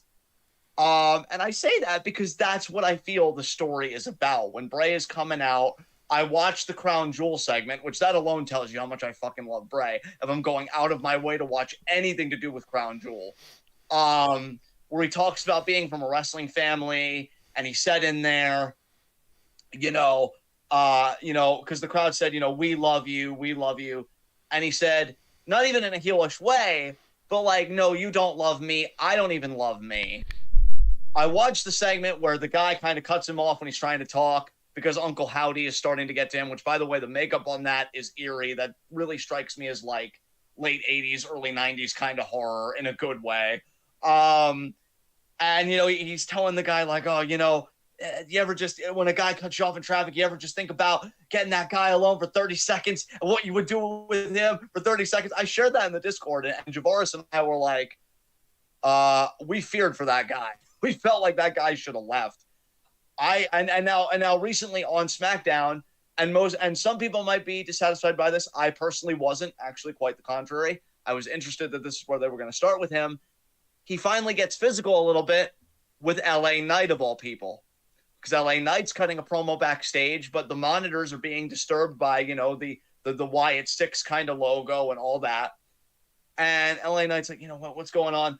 And then Bray shows up and he's like, you and I are a lot alike, because I can see that anger inside of you. And I honestly don't remember all of it, but he does ask LA Knight a question like, what are you going to do with it? Or like, what do you think? And he said, what I think is you should go back to your little fun house, take all of your puppets and show them where the sun shines, whatever, gives you pleasure. I don't care. So, he's trying to do his like rock bit. And then Bray just headbutts him and he leaves, but it's like a weird headbutt. It's not like one of those that would make you cringe kind of thing. And he just leaves. So it seems like Bray is going to be doing a match with LA Knight. I like that it's a slow build, though. I don't think Bray should immediately have the big pageantry, the grandeur type match right away. Obviously, with Mania around the corner, that's where it should happen, whatever they're going to do, even if it's just him versus Uncle Howdy, him versus somebody in the Fiend costume. I don't know what they're going to fucking do. But I love it, though. I've loved that they've done the QR codes. I've loved that they've involved media in a way that is actually inviting. Like, I know they did a QR code where you could call a number. I called that number, and it seemed like to be links from a Nirvana song. Who heard them? Not me. I wasn't the one that did, or something like that. It's just a lot of heady and bizarre stuff. And ultimately, again, what I think it comes down to is Bray making peace with himself, making peace with what he's done, and realizing that he's enough as he is. When we look at the guy's trajectory, he was a cult leader. Then the next big gimmick after that, after Randy burned down the fucking, compound, the Sister Abigail compound, was the Fiend in the Firefly Funhouse. He's always needed to draw power from something else, either from the obedience of others or just from this monster born inside of him when he snapped, probably again because of Randy's bullshit. And now it's just like he really is being him, but there's still like a sinister side to that. And I think there's one comment I read in the one segment where he was kind of talking. I think it was when the guy cut him off and he did the whole kind of diatribe about, getting your hands on the guy that cut you off in traffic. This is the most scary character he's had because it's the most human. It's the darkness that lies in every human being. And they're billing him as a babyface internally. And I love that too, because again, I really do think it's about confronting what's broken in us, confronting what happened to us and what that trauma made of us. And Bray's just my favorite character right now. I don't miss a single fucking thing that he does. If I do, I pay for it. I go and I watch it like 5 times so I internalize it. I'm just hooked on the guy. And I think anybody that, he lost goodwill with because of the Fiend, I wouldn't be surprised if he was winning him back with this, because this is a complete 180 from the Fiend. And I think it's the best stuff he's ever done personally already. And honestly, even though it's LA Knight, I'm excited to see him get back into the ring if that's where this is going. So did you see the LA Knight segment? Did you have anything to share on that? I didn't actually see that one live, but I have seen like photos and stuff of it, and so I knew it happened. I honestly, it's probably just something that I tuned out of just because LA Knight's existence makes me want to tune out of everything. Yes. So that's pretty much that. I mean, I'll ask you though more generally, because I know you've been following the Bray stuff like I have. Yes. I know you loved the comeback promo on SmackDown and stuff like that. Have you felt like they've kept up the momentum okay? Or are you already starting to get a little bored with it? Because I know you and I could be kind of different sometimes in our taste. Yeah, do you feel like I do think that it's already gotten a little bit repetitive with Bray talking a little bit, and then he gets interrupted by Uncle Howdy. It's like, okay, we get the point. Let's progress this fucking story every time we see it, rather than having the same shit happen every week. And that's where, again, I will give credit where the guy cuts him off, because to me that is a progression, because it shows he's acknowledging Uncle Howdy interrupting him, and it's getting to him. It's getting to him because he's not letting him do the healing that he thinks he needs to do. Going out in front of those people and telling his story is healing for him, and Howdy isn't letting him do that. And then, of course, the LA Knight thing is a progression because he's gotten physical for the first time. So I do still think, to be fair, that they are progressing it. I'm just wondering now, when we're going to get that first matchup, is it going to be on TV? Yeah, that was kind of something that I was a little bit confused by. Do you think that his first match back is going to be against LA Knight? Right now I'm leaning yes, only because I don't think it's insignificant that he got physical with him. You know what I mean? So that's the thing that I'm concerned about, though, because in my mind, if that match were to happen, Bray should literally beat him in 30 seconds. Yeah, you would think, you would hope. Like, that match should not be competitive at all, but they just turned him back into LA Knight, which is clearly a gimmick that Triple H is a big fan of, which is clearly a guy, an individual performer that Triple H is at least somewhat a fan of. So that tells me that if they were to have a fan, it would be competitive, and I would hate that. I think the only way you could salvage it being competitive, just in my mind, from what I've seen in my interpretation of the story, is if you had Uncle Howdy kind of taunt him about that fact. Like, this guy was nothing. If you actually gave in and you let, your monster do the work, and you did let yourself go in that way and you gave yourself to it, we could have destroyed him like nothing. But because you're trying to be a man, you're trying to value your humanity makes you weak. And you almost lost to this guy. If you would have just followed me, that wouldn't have happened. So maybe if it would be a competitive match, and they'd even care about it being a competitive match, because that's the problem to me. Isn't even necessarily that it's competitive, it's just that they would have no self-awareness about it being competitive. And I feel like they should. But if they did, that could be a route that you go with it. But other than that, I do agree with you. I do think it should be a quintessential fucking squash match. I think Bray should immediately hit Knight with like that crossbody like elbow move that he used to do, pick him up, maybe even have a new finisher. I don't know if he would still want to use Sister Abigail. I don't know, because it seems like he wants to, again, be his own person. Maybe Sister Abigail would hit a bit too close to home. So maybe a new finish, and that would also mean he couldn't use the Mandible Claw either, because Fiend. So I don't know what he would do, but you hit one impact move, just to kind of set up, finish, done, and then maybe Uncle Howdy interrupts or something, so that we progress it that way. Which is another progression they made too. We at least know what Uncle Howdy looks like, because before, when he was interrupting, it was always that mask and the grainy footage. So they're progressing piecemeal. And honestly, because Bray is so good, I'm willing to tolerate it. I think if it was any other story, I could admit to being a bit hypocritical and being like, okay, let's hurry it up, because I like Bray so much and he's keeping me engaged. I'm like, no, you could spoon feed me. It's good stuff. But yeah, I do think Knight's going to be the first opponent. I just hope it's not a bad match. Yeah. So we'll see. I hope it's not much of a match at all. I really do hope that it is a quick one. There you go. And I do want to clarify, I'm not saying that because I think that Bray is a bad worker. I'm saying that because of the level, like the power levels. Like, LA Knight is, it's like, when Goku was born, his power level was 1, right? Yeah. And when Broly was born, his power level was already like in the thousands. Exactly. That to me is LA Knight versus Bray Wyatt right now. Exactly. So it just shouldn't even be a contest. Exactly.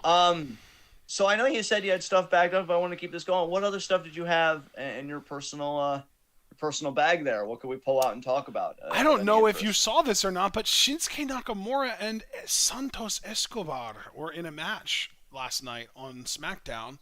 It was the SmackDown World Cup, and Daddy Santos, picked up the dub. Oh,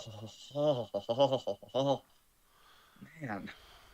How do you feel about that? I know you're a fan of both guys. So I am a fan of both guys, and I love Shinsuke, but he looked like an old man in this match. I was watching this match here and there, and Nakamura looked frail. Ooh, really? He just looked like he was moving in slow motion. He looked like he was really, yeah, he was I don't know. It's hard to explain. If you watch the match, you might see what I mean. But the way that he was moving, it just looked like he was way older than he actually is. Because I think he's only like, what, 42, 43? Yeah, it sounds about right. 42, yeah, he's 42. But he looked like he was like Muda age in this match. Yeah.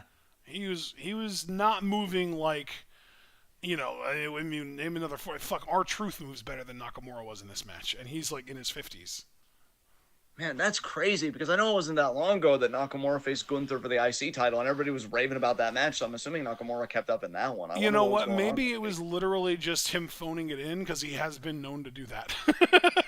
Yeah, it could be, and maybe he's just saving up his energy for the Noah matchup here against Muda. Yeah, they actually do. They actually Muda. mentioned that on commentary. Believe it or not.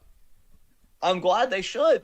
They should. I mean, look, when you're as big a company as WWE, nobody's knocking you off your perch. Give AEW 10 years, WWE is still going to be around. So, like, spread the wealth around a little bit, you know? Like, raising up one time isn't going to put your company in jeopardy. Right. You know, you can acknowledge what your guys and girls are doing. Yeah. So, I like that. And how do you feel about the World Cup as a concept? Who do you think is going to win it? You think maybe Santos will make it to the finals? That'd be pretty fucking cool for him. I actually don't even know what the bracket looks like, dude. I genuinely am, like, relatively caught off guard by its existence. I don't even know, like, what's going on here. I don't have a bracket either. I know Sammy's supposed to be in it.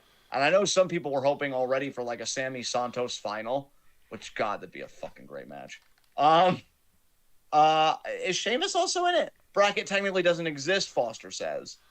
It'd be interesting if Sheamus was in it because, the winner gets a shot at the IC title, right?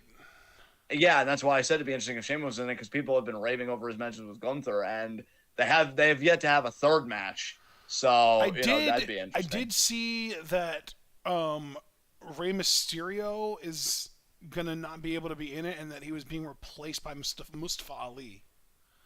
That's huge. Is he? See, I know this is how checked out I am. Did he ever get his match against Seth Rollins? Because I know they were teasing that program not too long ago. So, like, is he kind of double dipping, just hoping that he wins some kind of mid-card championship? Being as transparent as possible, if he did, I don't remember it, so I'm looking it up. Yeah. No, he did not. Interesting, because honestly, I low-key hope that match takes place at WrestleMania and Ali wins. It'd be fucking amazing for him, but... So, okay, yeah. I don't know, like, who's facing who in what order, but Braun Strowman is in the tournament, so he's probably winning it and then winning the IC title, right? Like, it's not just me. Oh, God, yeah, you're probably right. Who, though? See, I hate that for so many reasons, not least of which because it's Braun, but, like, I don't want Gunther doing the job to him. I know. Ew. I know. He beat Jinder Mahal last night. That's right. I remember seeing, well, the YouTube clip advertised. I didn't actually click on it because, I value my life. But good call. Yeah. Good call. Damn. And apparently Seth is face now, according to our chat. That's also interesting. Oh my God, yeah, big time. Okay, yeah. So right. Because of you saw the Austin Theory failed cash in on Monday, right? Well, I mean, I heard about it. I haven't gone back to watch the footage, but I'm guessing it got a big pop. Yeah. So Seth faced Bobby Lashley and successfully retained the U.S. title, and then Theory cashed in, and it was very, very clearly heel Theory trying to take advantage of vulnerable babyface Seth Rollins. Yeah. Okay. And plus, like, the crowds have just been super responsive to Seth lately, so it seems like WWE's just finally they're finally deciding to stop trying to fight against that and just kind of rolling with it and letting him be loved. Hey, now that Seth is officially a babyface again, I mean, look, I'm not thrilled about it because you and I had a great discussion. I don't even know if it was on a TWitWoW or if, again, it was a Rocket League conversation, how, Roman's title reign should absolutely make somebody. But if WWE is just like, nah, fuck that, we're not really in the mood, I nominate babyface Seth Rollins ahead of Cody Rhodes, who I still feel like is like the prime candidate, because I think it was even Dominique Adams that said this. I don't even know if Dom is still in the chat.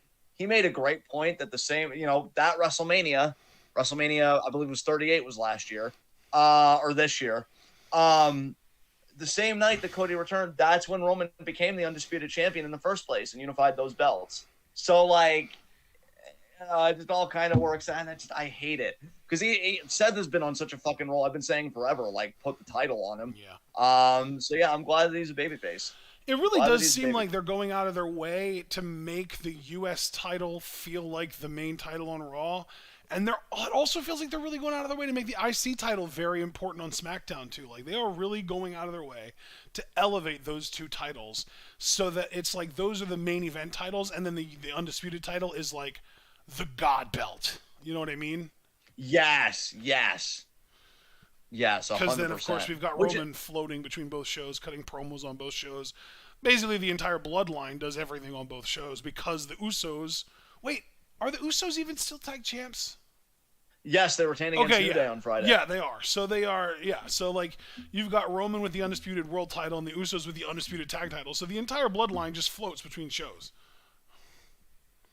Yes. Man, what a freaking reign. What a storyline it's been. Yeah. But it's an interesting time for the US and IC titles because I think you make a very interesting point. I don't think the titles have really been that meaningful since when? Because I'm thinking about both. I mean, there have been times where the IC title has felt like it was bubbling back, when Balor was champion and then Seth held it. It kind of, back-to-back workhorses. U.S. title even longer. God, I'd have to really scratch my head. I think the last time that the U.S. title mattered, maybe when Bobby Lashley held it the first time, with like the Hurt Business and stuff. Yeah. Maybe. But yeah, I mean, this is a very unique circumstance for them to be in because I think the way you described it is absolutely right. It's like, this is the most you can aspire for. But then if you achieve God level, then you can go to Olympus, fight Roman Reigns, and see if you get his trophies from him. Exactly. Good luck, though. He's held them for over 800 days. Yeah. So, bingo. I mean, how do you feel about the mid-card titles, though, being in that kind of position? Because in a way, I can kind of rock with it if they play their cards right. Yeah. I just don't know if they will. Because, like, by that logic, the IC title and US title should be alternating what main events pay-per-views that Roman Reigns specifically isn't on. Yeah. Like, if you're not a big four, I want an IC title main event. I want a US title main. I mean, do you agree with that? Oh, well, here's the thing, though. They also have been giving the women's titles main events lately, too. As they should. That is fair, and as they should. Yeah. So, yeah. I'm just saying, though, because I feel like, and I'm not saying this is a bad thing. I'm saying it as an observational thing. I feel like it's more likely that a women's championship main events these days over a mid-card championship. Yes. I can't remember the last time we talked about like a U.S. title main event. I don't know if that's happened within the last like 5 years. Yeah. So like, I feel like that should happen. I'd be very into that happening, especially with Seth as the U.S. champion. Like Seth has main evented countless pay-per-views. He could sell it easily. We just need a quality challenger. Yeah, and the last non-Saudi Arabia pay-per-view Extreme Rules was main evented by Seth, but that was before he won the U.S. title. Exactly. So yeah, I mean, what do you think about the mid-card titles? I mean, since you're the one that articulated it and kind of, framed it this way, which I agree with, how do you feel about the mid-card titles kind of being in this spot right now? Do you think it's good for them? I dig it, man. I think it's cool. Any time that you can make championships feel more important than they did before, I'm for it. I'm down. I like that a lot. I mean, I still I feel like the gold standard is the Intercontinental Championship in New Japan. Like, if you can ever get to a point where fans are literally voting on polls favoring the what's supposedly a mid-card title to main event a show over the supposed world title, to me that's when you've achieved true balance. That's when you've achieved true, equality, and that should really arguably be the goal, honestly. Yeah.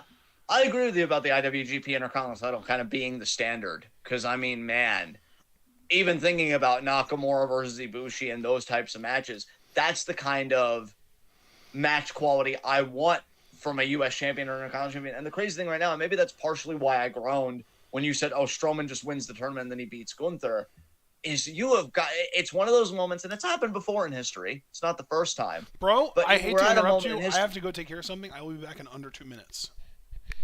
Okay, while he takes care of that, I guess I'll talk to you guys and do more of kind of a solo thing. This is the first time in a while, guys, that I feel like we have mid-card champions that really make the belts matter and that have presence. Because, I mean, Seth Rollins has been getting pops forever. He's been that guy for a long time, and he's really doing some of his best work, seemingly, as U.S. champion. And all the work preceding that U.S. title was, I think, some of his best work.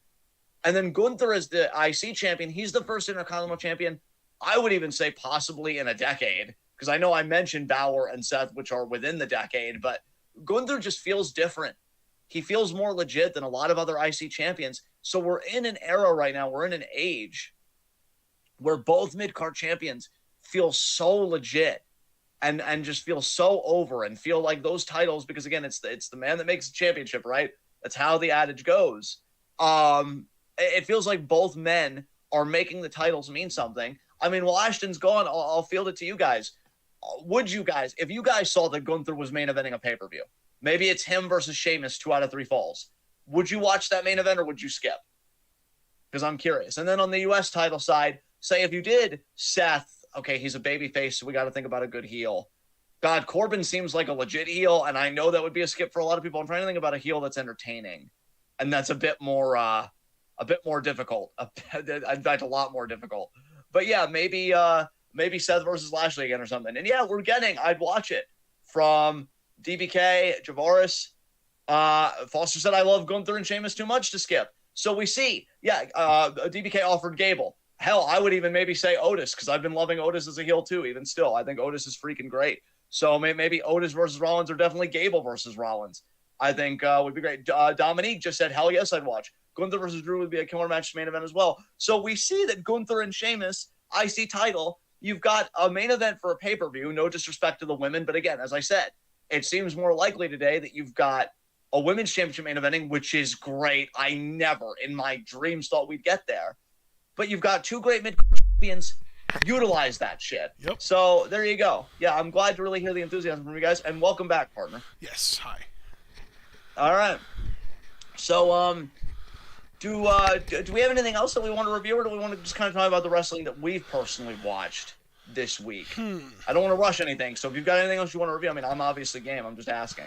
I think we've pretty much covered everything that I wanted to talk about from all the stuff that happened this week. I will say, dude, there's one big thing that I wanted to tell you about that I don't know if you've seen yet that's going to be happening this coming week. Which is? Actually, I did just tell you this last night. Never mind, we were on the phone when I found out about it. I told you about it. AR Fox and Top Flight challenging for the AEW Trios titles. Yo, look, AR Fox, if they say that he's all elite, I am going to have to change my ear into words a bit, because I did have for my most anticipated signing literally AR Fox to anywhere. So if AEW does that before the year wins out, I'll have to, rethink some things. But fuck it. I'd rather that than this dude kept being left on the table. So I'm glad AEW is giving him another chance. It feels like that's how it's going, because he did the Dark episode and now he's getting this Trios Championship match. It feels like he's on the verge of being all elite. And I'll be the first one to say, AEW, for all of my criticisms, you actually get a lot of goodwill back from me for this, because the idea that it took this long for this man to get a stable job with a promotion is a fucking crime. Yes. So I'm extremely happy about this. I know you were giddy about the match on Twitter, because you said it's happening. Oh my God, it's happening. So I'm guessing you're pretty hyped for this, huh? I am very hyped for this. This I will absolutely tune into, and honestly, dude, if you'd be open to it, I'd even be willing to live react to this match with you. Yeah, I think I'd be open to that. And then it's supposed to be Dynamite next Wednesday, right? Yeah.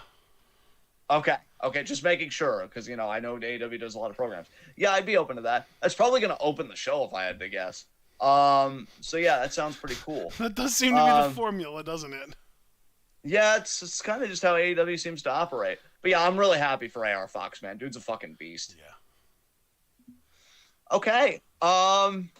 So I guess we'll talk about the wrestling we've watched. You know that for me, I'm coming with very little to this cookout here. So how much wrestling did you watch just on your own this week, like, that you would like to talk about?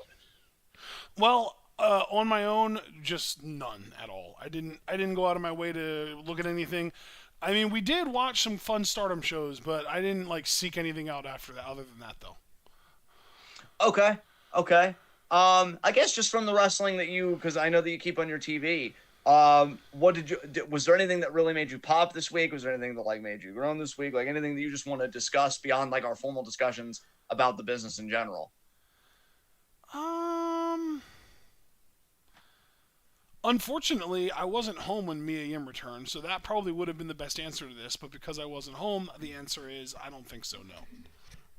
Okay, well, honestly, that, that makes me, Makes me feel a bit better because I felt kind of bad. I didn't want to feel like I was letting you or Well, no, anybody dude, down because I was I talking about really like all want the you to stuff I was going to realize, watch. though, I don't want this to be homework. I don't want you to feel like you have to go out of your way to find something if you're not in the mood for it. Yeah, and that was kind of the problem because there was some days where I wanted to watch, but I actually was in the mood today. So I actually watched 3 matches this week, guys, and we'll have a little bit of a conversation about it. So I watched a match. Do I even still have it in my TWitWoW Saturday show folder? That's right. I created my own bookmark folder for this stuff. That's how psyched I am that we're doing this program. So I deleted it, probably because I was so disgusted by it, and I deleted the other matches. I watched, guys. Now I'm curious if you guys. I've never asked any of you guys if any of your parents or relatives were wrestling fans. That's the thing I wanted to know from a lot of you guys for a long time. I watched a freaking Bruiser Brody matchup, and I liked it, and I want to watch more of it. Dude's legit. I watched Bruiser Brody. You're damn right I did, Abel. Just like you went all out on being handsome when you were born, you fucking king. So anyway, I watched Bruiser Brody. I am very awkward. I apologize, everyone. I watched Bruiser Brody versus Dory Funk Jr. And Brody was very impressive. I saw the dude do a vertical leap at his size and a drop kick, which, especially given that it was the 80s and the flippy shit hadn't really taken over yet, still made me pop. And yeah, I don't know if any of you guys are very familiar with Bruiser Brody, because I know I have a match in the bookmark folder. Maybe I'll talk about this on episode 2. Him versus Flair, it's like a 50-minute match. So I'm guessing it is going to be a bit slower because if you're working an hour, you're not going to do all your best stuff right away. Sheesh. But I also like that Brody bumped really well against Dory. Dory had some impressive strikes. He did some uppercuts. I will say though, and I've been teasing this with Ashton because I've told him this multiple times, I hated the finish. So here's what the finish was, bro, so that you can finally see what I'm talking about, because I doubt anybody would go back and watch this match. But I will say, Bruiser Brody as an individual, if you haven't seen his stuff, I would recommend it, because just from that one match, again, I want to see more. It was a back suplex. He kind of leaned him up against the top rope, in the corner, but it wasn't a superplex, right? He kind of leaned his feet against the ropes, launched him off those ropes, and suplexed him. So Dory ate the suplex, but Dory gets up first and he pins Bruiser Brody 1, 2, 3, despite the fact that Bruiser hit the offensive maneuver. What? I hated it. Exactly. And dude, you got to understand, because again, I was so psyched about this new series. I wanted to put my best foot forward. I'm like, okay, bring your A game, man. Bring the thoughts, bring the intelligence. Don't be so horny on main. I mean, it did leak out a little because Bandito. Oh, muy caliente. But, Just to clarify, did you say this was a 50-minute match? No. That's the match with Flair that I want to watch down the road. Maybe for episode 2. This was I think 19 minutes maybe. And they both bled, but the bleeding didn't seem contrived. And there was good stuff in there, but that finish, Javara said it best. That sounds dumb. And what I was gonna say was, I watched it 5 times because I wanted to make sure that I didn't miss anything, because it looked like Dory had a closed fist that he was gonna punch Bruiser in the head. Now, I don't even think that alone would justify him getting the winning pin, but at least it would have been something. No fist, no anything. Bruiser hits the move, Dory's up, pin. That's it. And I'm like, what the hell? Wow, that's really stupid, and that's really a shame, because Bruiser is talented as hell. So it just did not make me happy. Him and Dory were 2 other matches, and I deleted them. I had intention to watch them, but honestly, bro, that finish made me so mad. I'm like, you know what? If that's the way these 2 guys work, I don't even care to see anything else. The other 2 matches, and I thought maybe that this could dovetail into a broader discussion that I wanted to invite you in on, because, to remind everybody, because it's been a minute, Ashton used to do blog posts, and I think he has a very creative mind about wrestling. I would personally pay tickets for a wrestling. Wait, dude, I'm watching this match, and I think you have their names backwards. Bruiser Brody is the guy with the long hair and the beard. Yeah, why? Yeah, he's the one that hit the suplex and got pinned. Is this the match from 1982, April 21st, 1982? It should be, yeah. Well, I'm watching the finish right now, and Dory gets him up, and Bruiser Brody is the one that kicks off the ropes with the closed fist, and he kicks off the ropes, and they land, and then Brody goes for the pin and gets the pin off of it. Is it? I thought Dory got the. Wait, let me check this again. Let me actually find the match in my history. Why don't I just that post would be it? I'll just post it in chat. Yeah.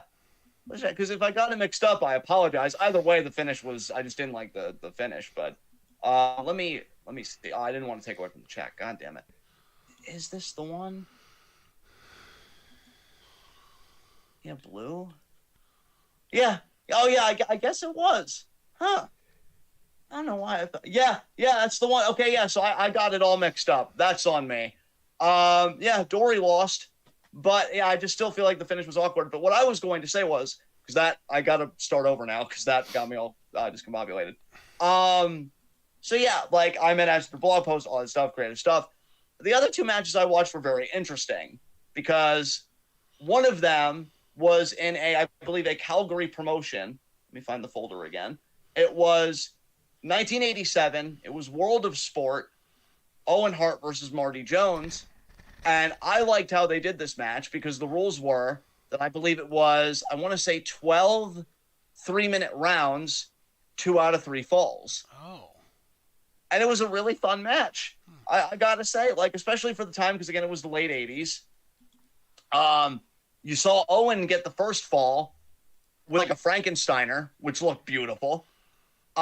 Then Marty Jones got the second fall because of a really deep jackknife pin. Nice. And then the third fall came suddenly with like a cradle.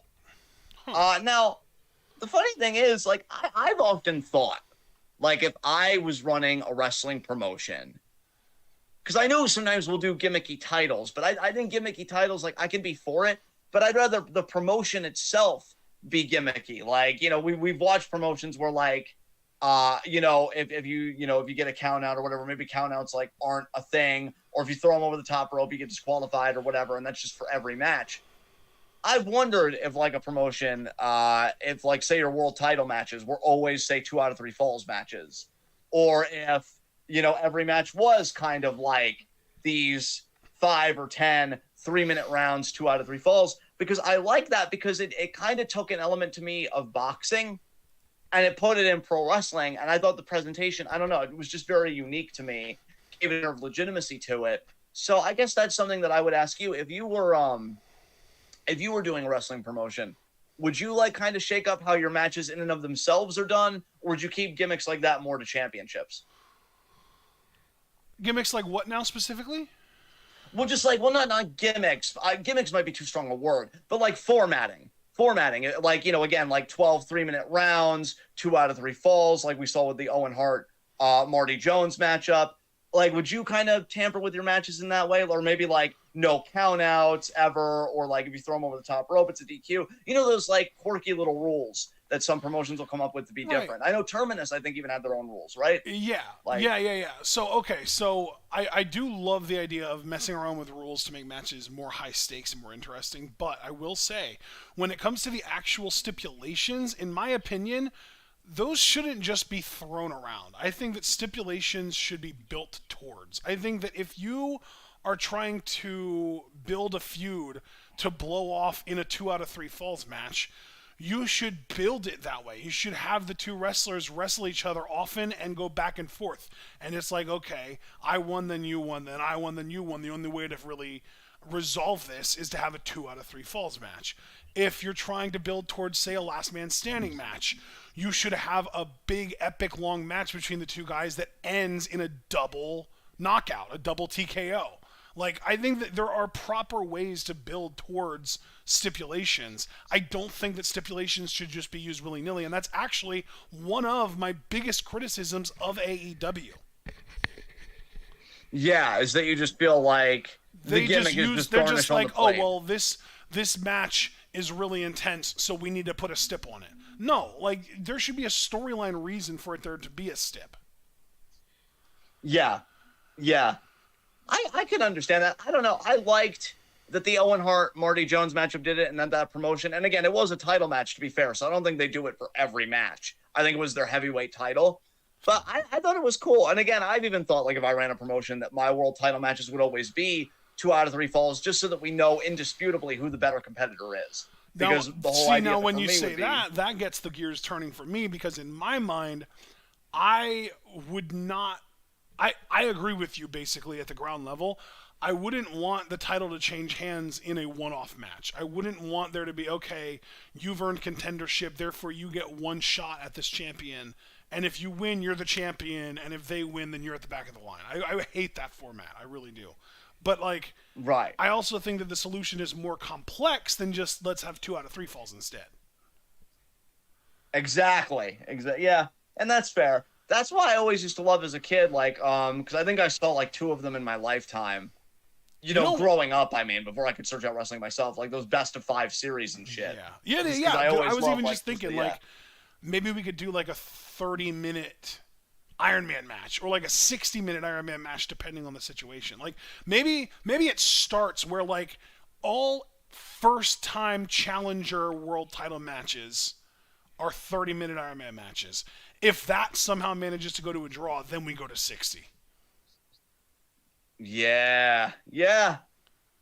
So that's what I found unique about the Owen Hart Jones matchup. I thought that was very good. Again, Owen Hart did lose that match. And then the cherry on top of the Sunday, which I watched just before we went live, because I got in late today. I was out with the family.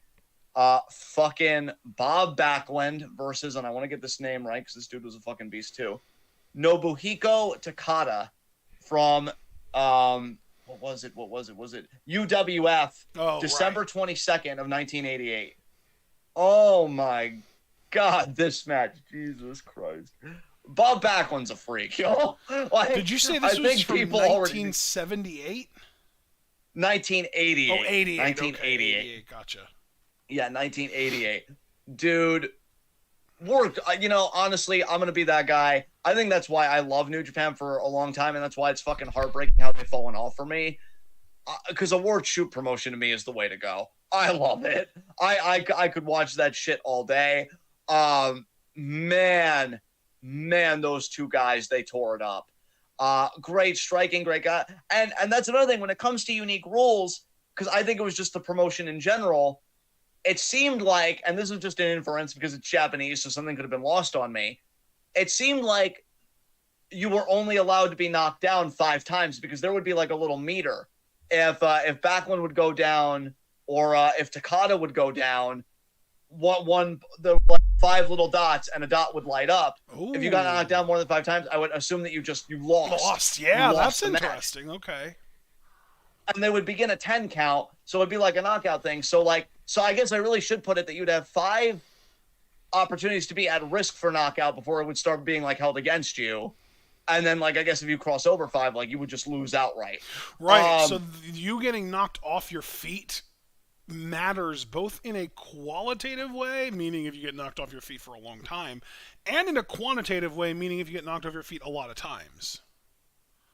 Exactly. I really like that. I really, really like that. I thought that was very unique. That is really cool. Yeah, I like that too.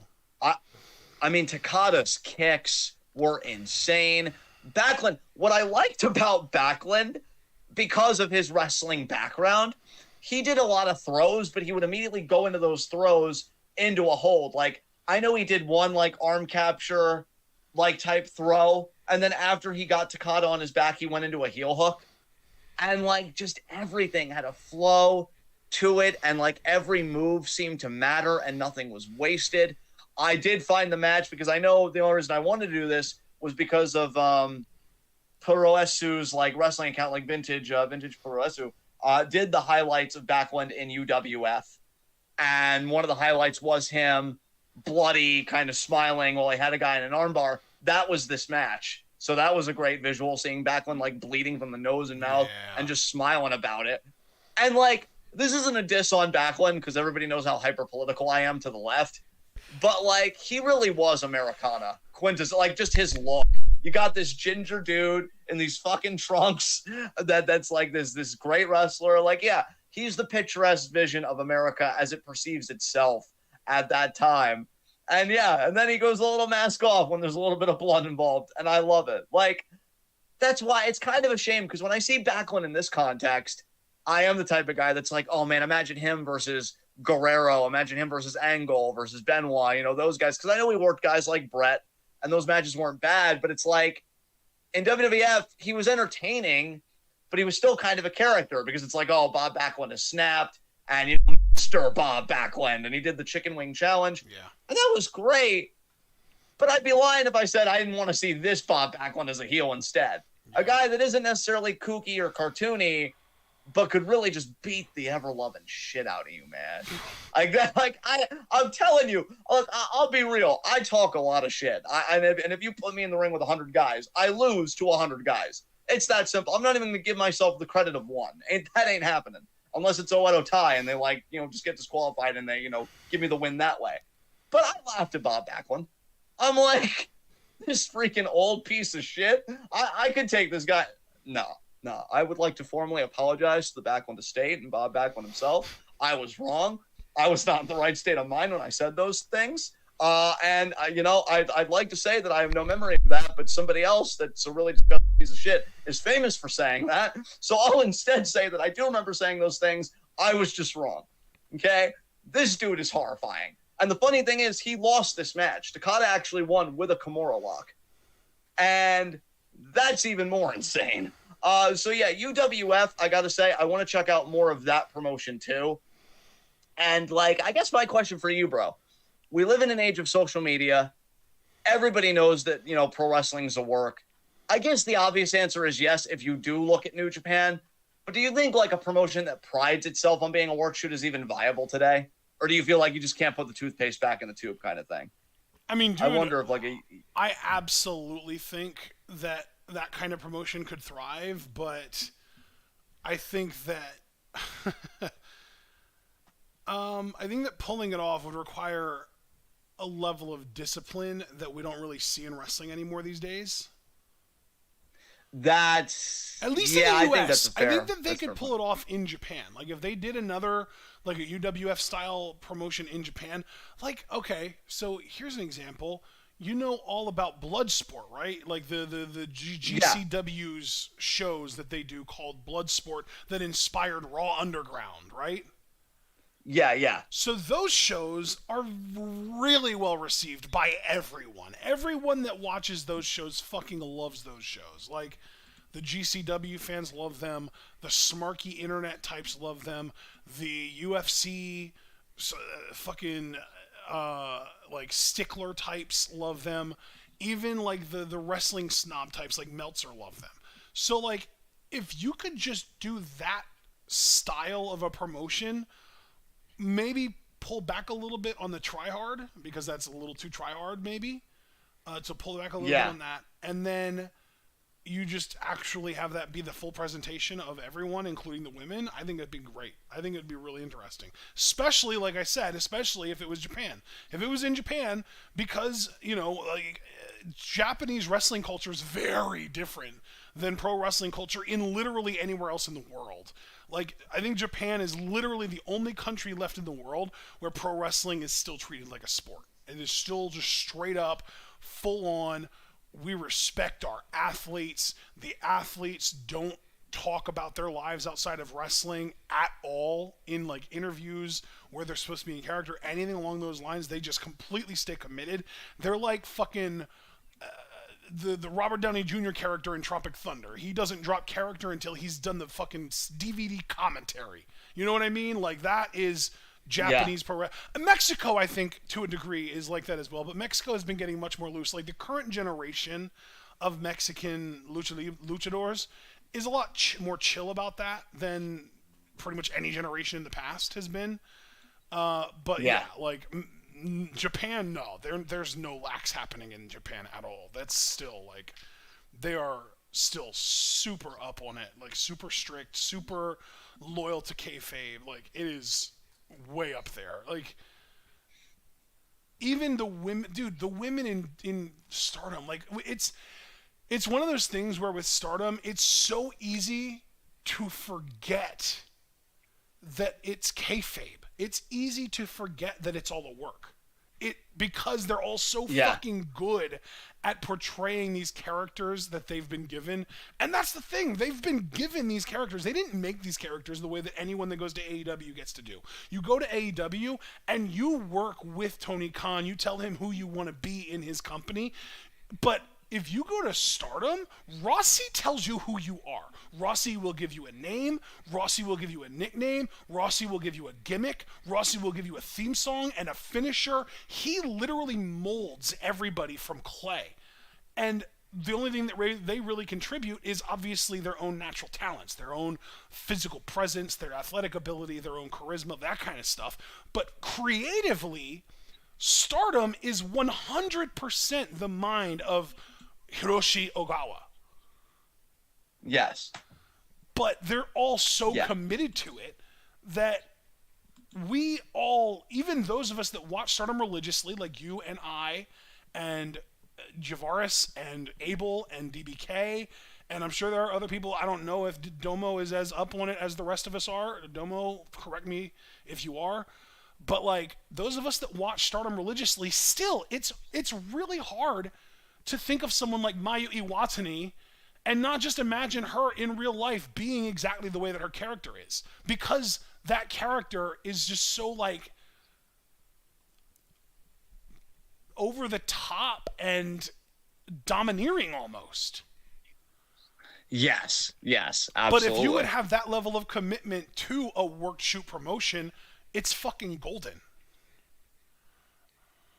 Yeah, totally. And that's why, like, seeing that UWF did, like, this work shoot style, and, you know, we've had eras in New Japan like Inokiism that tried to do, like, the grappling and the legitness, but, like, you just need that synthesis of big personalities, which is great in ring work, and maybe that's why I love Stardom so much, because you've got these personalities, but my God, can they freaking work. Yeah.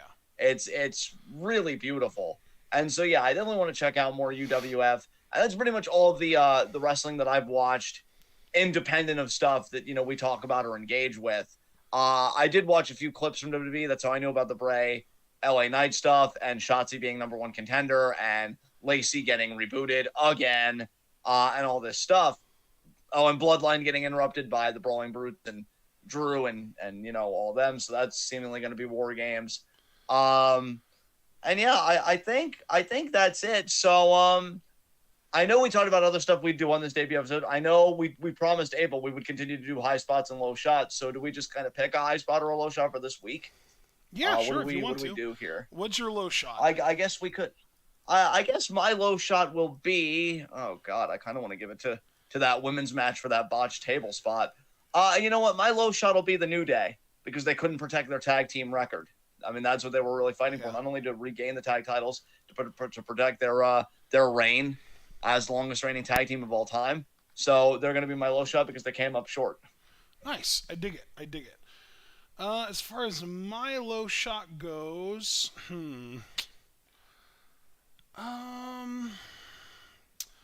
actually, I don't even really need to think about that much. It's really easy. It's Austin Theory. He cashed in and failed and got laughed at. Like, how much worse of a week could you have? Yeah, absolutely. You know what? Given that it's, I just need to see something real quick. Because given that this is the weekend review and it is just a specific WWE or AEW or whatever kind of thing, I'm gonna say that my high spot. I'm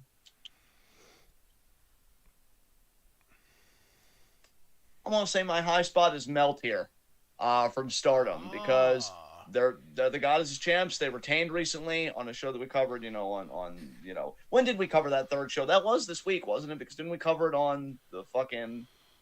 Let me see. It's the Saturday today. Didn't we cover it on the 7th? Yes. I feel like we covered it on the 7th. Yes, we did. So yeah, they beat Black Desire. So for us, since we saw it that week, I say that counts. And then they beat Karate Brave, and I think they're ahead now in the Red Goddess block. So since this isn't a WWE specific high spot low shot, it's just a wrestling high spot low shot, I'm gonna go with fucking Stardom.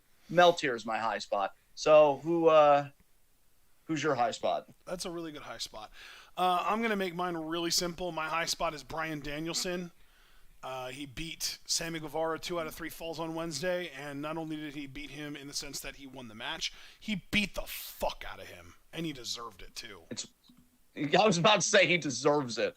All right. So I guess to close this out, we'll do. How did you want to handle this Q&A? Do we have any I rules literally just for want to these say, guys? hey, chat, if we missed anything, if we didn't talk about something that you wanted us to talk about, we want to talk about what you guys want to hear about. So, chat, anyone that's here right now, I wish that we would have kept more people. I know we peaked at like 6. I think we're down to 3 now. But anyone that is still in chat, let us know if there's anything that you want to hear us talk about, if there's anything that you want to hear us give an opinion about, if there's anything that you want to say, that you want to have us respond to that, like anything along those lines. That's really what this final segment of these shows is meant to be, is literally just us interacting with chat, giving chat sort of an open platform, an opportunity for them to, remind us of something we might have forgotten, something that they cared about and that they liked, or even just to maybe state a hot take and give us an opportunity to counter their hot take. Something along those lines, really. Anything along those lines, I think is really what I wanted this to be for. All right, all right. Then you know what I'm going to do? I've been tweeting out the link to the show throughout the show at certain points. I just tweeted out again and saying any wrestling topics you want us to discuss, get in our chat and tell us to cap off TWitWoW in review. Yeah. So let's see here. Abel said, let me think about it because I'm kind of out of the wrestling game right now. I know DBK said earlier, I don't know if DBK is here, but he even asked if we were going to discuss Logan Paul versus Roman Reigns. And I know for a fact you watched that match because you messaged me I that did. Logan's kind of great. Dude, that match yeah. was so much more fun than it had any reason to be. Yeah, it seemed like it. I actually saw a lot of positive press for that. Hell, even Meltzer gave it over 4 stars. Yeah. And like, I think he actually Meltzer, gave it the highest so, star rating on that card, on the fucking crown jewel card. And he does a buckshot lariat better than CM Punk. Dude, so, yeah. He did an amazing looking buckshot lariat, but I think that might have been the spot where he blew his knee up. Ooh. Because he did land, must just be something special. He did land kind of awkwardly.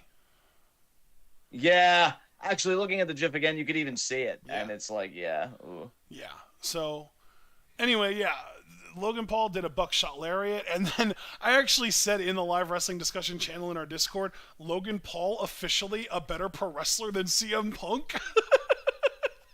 Oh. And then I was also excited because he did like almost like that Naito move where Naito will hit the ropes and then immediately jump into a flying forearm. Logan Paul did basically that as well. Oh, wow. That's crazy. And then I also said Logan really do be WWE's answer to Will Ospreay. Good Lord. Yeah. Okay. So here's a question for something he wants to discuss. Any early Royal Rumble picks or WrestleMania match predictions? I definitely think, Abel, that Dominic versus Rey Mysterio is going to happen at WrestleMania next year. Oh, I don't. I don't think that match is ever going to happen. I don't think Rey ever wants to have to wrestle his son. See, man, and I don't know. I could see why you'd say that, but I don't think you have Dominic antagonize his father. Now, granted, Rey did go to SmackDown, so maybe that just was the story. Yeah. But I feel like there's still more there, personally. I still feel like there's more. So I am going to stick by it and say I definitely think Rey and Dominic is going to happen at Mania. I also still feel, even though we're still a little ways out, I still feel like we could see Bianca versus Rhea at WrestleMania next year. I honestly think Charlotte Ronda, maybe even Charlotte Ronda Becky too, could happen at Mania. You're not wrong. I'm not saying it because I'm like rolling my eyes at you saying it. I'm rolling my eyes at how right you are because it could definitely happen. Charlotte's been gone for so long, and I know Becky had to deal with injury stuff, but it seemed like the kind of injury where her being back at WrestleMania was tenable. Yep. So. Oh God. What about? Actually, man, I'll even put this on you since April asked. I know you love the Royal Rumble. You even said, like, in a recent Q&A that, like, that's leaving. Do you have any early Royal Rumble predictions? Sure. So I'm going to actually stick to my original prediction that I made earlier tonight. I think that Rhea Ripley is going to pin Bianca Belair in War Games and get her women's title shot at the Royal Rumble and win it. And that then, because Bianca won't have been in the Rumble, or if she is, it'll be already having been in the match with Rhea and damaged, so she won't win it. I think Bianca wins the Elimination Chamber, the Women's Elimination Chamber, and that we get Bianca-Rhea main eventing night 1 of WrestleMania. There you go. That's beautiful. As far as the men's Royal Rumble goes, I am fully aware that the actual odds of this happening aren't super duper high, but with Triple H in charge, he literally had this guy as his world champion in NXT at one point, and it was glorious. I want Sami Zayn to win the Royal Rumble. I'm putting all my chips in the table right now. Oh, dude, our collective pop, dude. Our collective fucking pop. It would be legendary. Oh, because it's one thing for you to freak out, and I love those. I think those are underrated moments in our podcast history. And of course, it's, I won't say commonplace, but we all know what it's like when I freak out. But for us to collectively freak out is a special kind of nirvana. Yes. Oh my God, I would love that shit. I love Javaris' question, though, because he has talked about this in the Discord. What are your thoughts on them possibly bringing back King of the Ring? If I could take the lead on this one. Sure. I love the idea. But as I say with everything else, you've got to make it mean something. Literally, it boggles my mind that the best King of the Ring they did not because it was King of the Ring, but because it was Brock Lesnar. Because the King of the Ring that he won, where it's like, oh, if you win, you get a title shot at SummerSlam. That's what King of the Ring for the men should be, and that's honestly what King of the Ring for the women should be. Yes! You win, you get a fucking title. It's not that hard. Like, Dude, I literally, really, I'm so fucking sick of King of the Ring being an excuse for a shitty gimmick change. Dude, I know. When has there ever, and I do mean ever, been a King gimmick coming off of King of the Ring that was ever actually fucking over? Ever. Never. Yeah, the only argument I'd make, and that was less like a King gimmick and more just merged with his power, was when William Regal won it while he was general manager. Yeah. For extra heel heat. Yeah. That was it. Like, took fucking William Regal to do it. And even then, though, he didn't have a King gimmick afterwards. He didn't wear a fucking crown and have a fucking scepter and a cape. Exactly. He was the menacing general manager in a suit that was on a power trip. Yeah, and it was brilliant. Yeah, it was so good. You sure as fuck didn't see Stone Cold Steve Austin running around with a goddamn crown on his head like a jackass.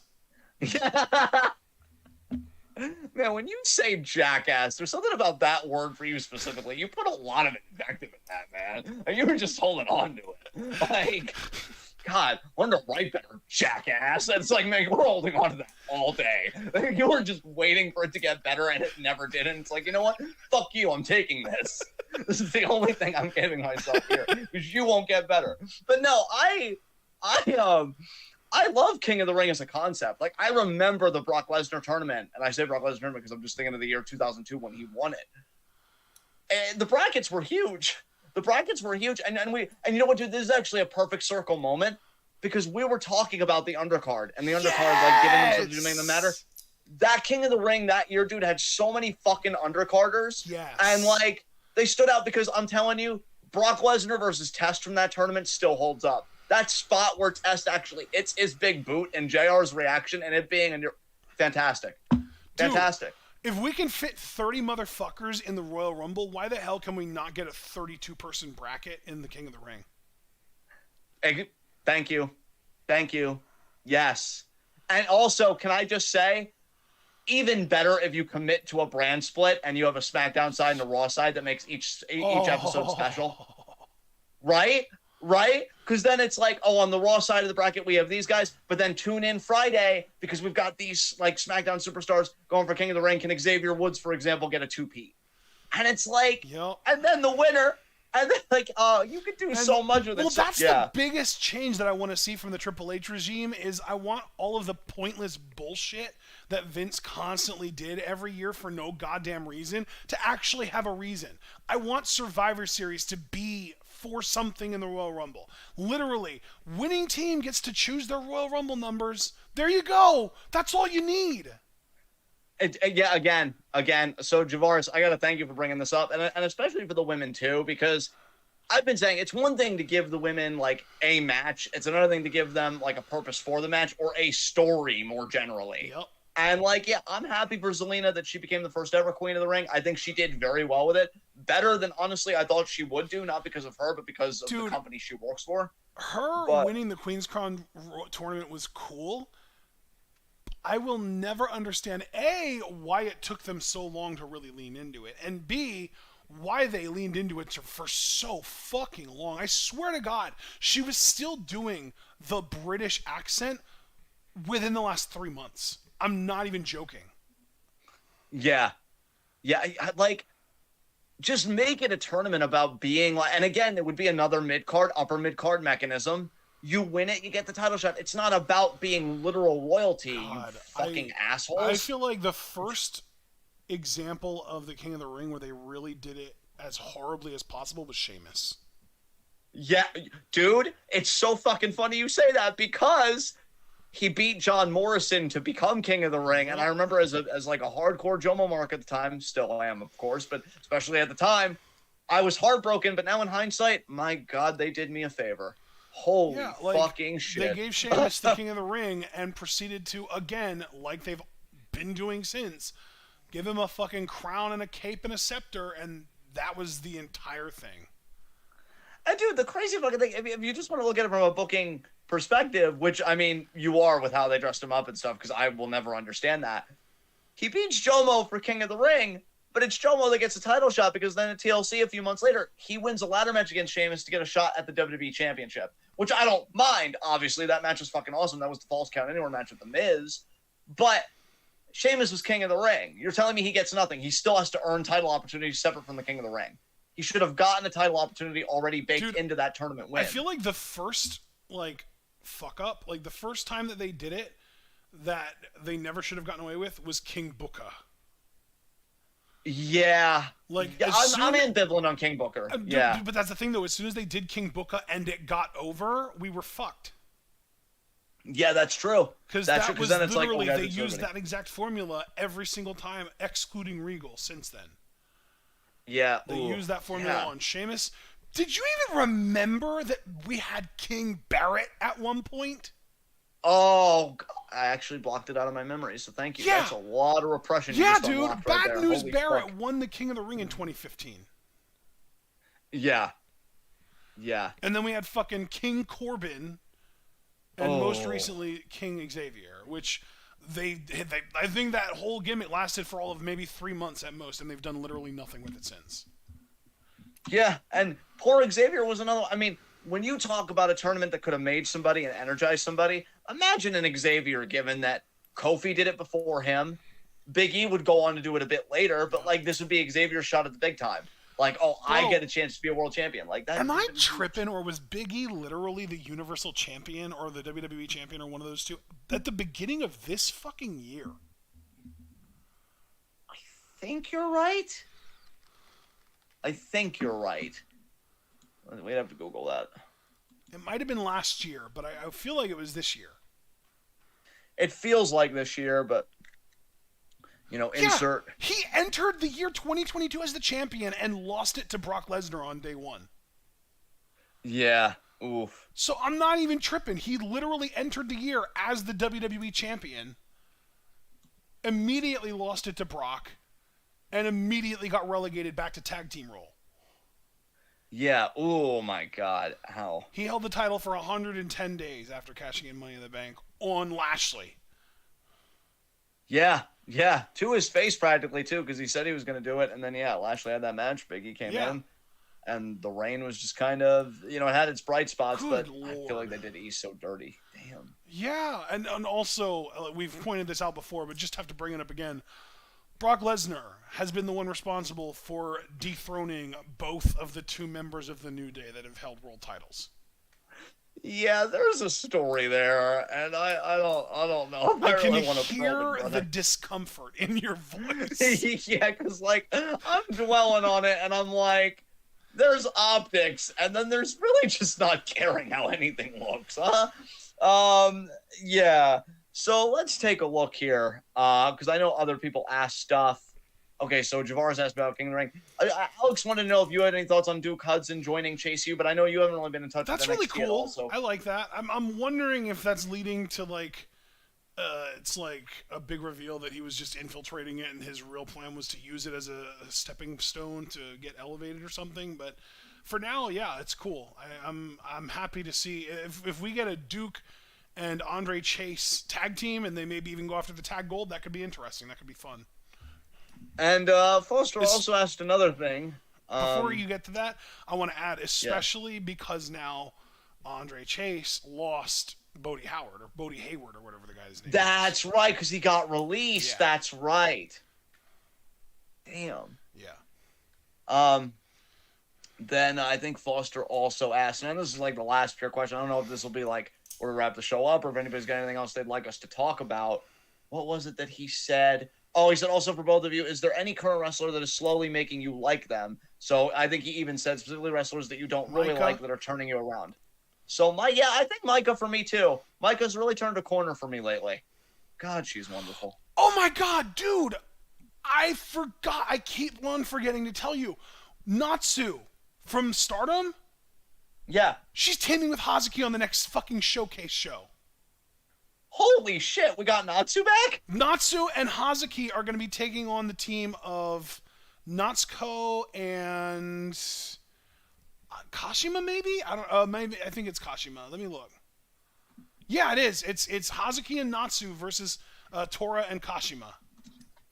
Wow, that's gonna be fucking fun, dude. How I just got the fucking biggest hilarious smile is on it, though, that she corrupted Kashima and now they're still on opposing sides because now Natsu isn't a member of Oedo Tai anymore. Dude, you giving me that news put the biggest smile on my face. I've had a weird relationship with these showcase shows, as you know, but that is something I'm genuinely hyped for. That's gonna be a lot of fun. Oh, you know what? I want to thank Caster Sales for bringing this up. Dude, I don't know if you saw this, but the Viking Raiders were back on SmackDown as well. We were supposed to get a match. I genuinely don't even remember who it was supposed to be between because it ended so abruptly. But we were supposed to get some kind of a match, and the fucking Viking Raiders showed up, and Sarah Logan was with them. Dude, not only have I heard about it, Sarah Logan has been getting cooked on social media because everybody thinks, and I'm not saying I disagree with them, I can very easily see why they think this. They think that she pretty much jacked the aesthetic of Max the Impaler. Oh, I see it. Yeah, 100% for sure. Yeah. Yeah. Holy shit. Yeah, dude. I'm pasting a link to an image in the chat that compares them side by side. It's actually blatant. Yeah, that's what a lot of other people have been saying, and that's why I'm saying she has been getting cooked, bro. Damn. Yeah, it's obvious. It's like, oh my God. No, don't worry, kiddo. We've got Max the Impaler at home. Max the Impaler at home. Hey, can I copy off your assignment? Sure, just make it look like you did it. Oh yeah, no worries, bro. And then this is the result. Oh my God. Jesus Christ. Yeah, I know Sarah Logan already got some flack from people because it's like, isn't she like anti-vaxxer or something? Or like on the right or something? I'm pretty sure she and Ro are both just straight up fascists. Oh God.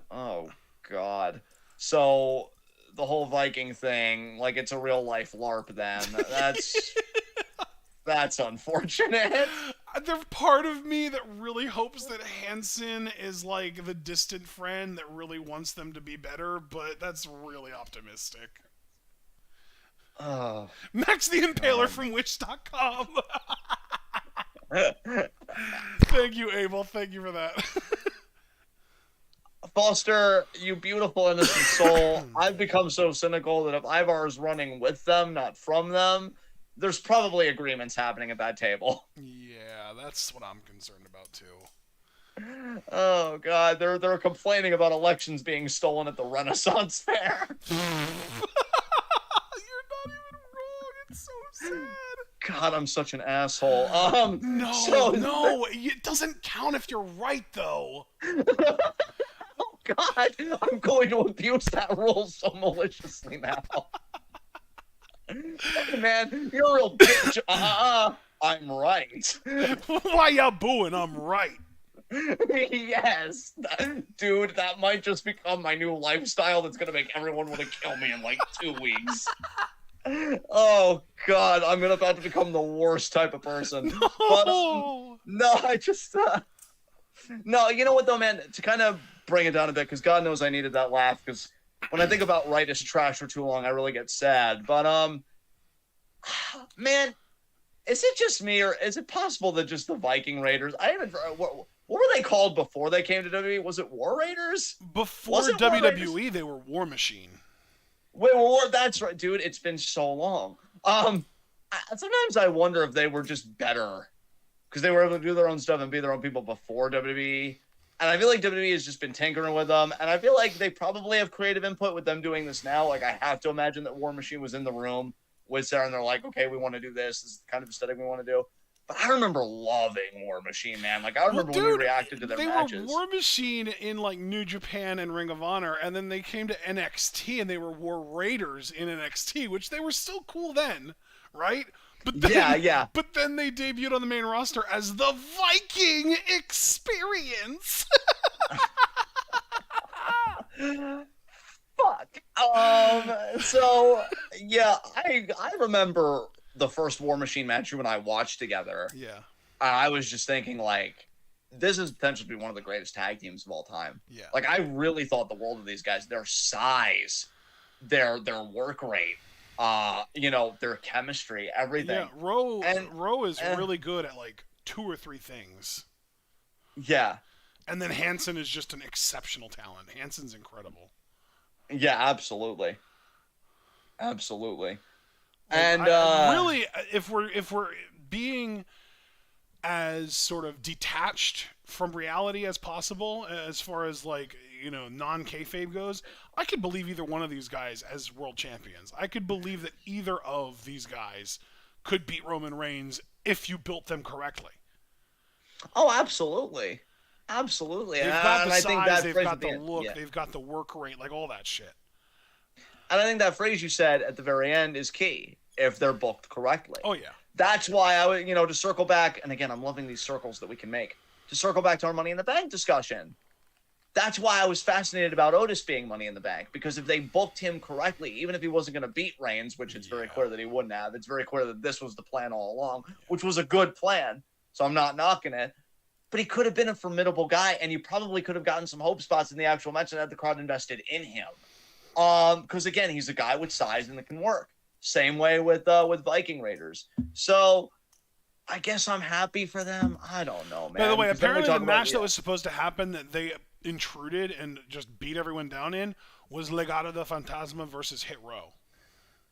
And this is the one circle I'm hesitant to complete, but isn't that quite poetic when we were just talking about how they're, like, far right and potentially just fascist? That that's the match. Yeah. The black faction and the Latino faction aren't allowed to have a match. No, fuck you all. Because then the Viking Raiders going to, like, stand back, everybody. The whites are coming through, and just we will not be replaced.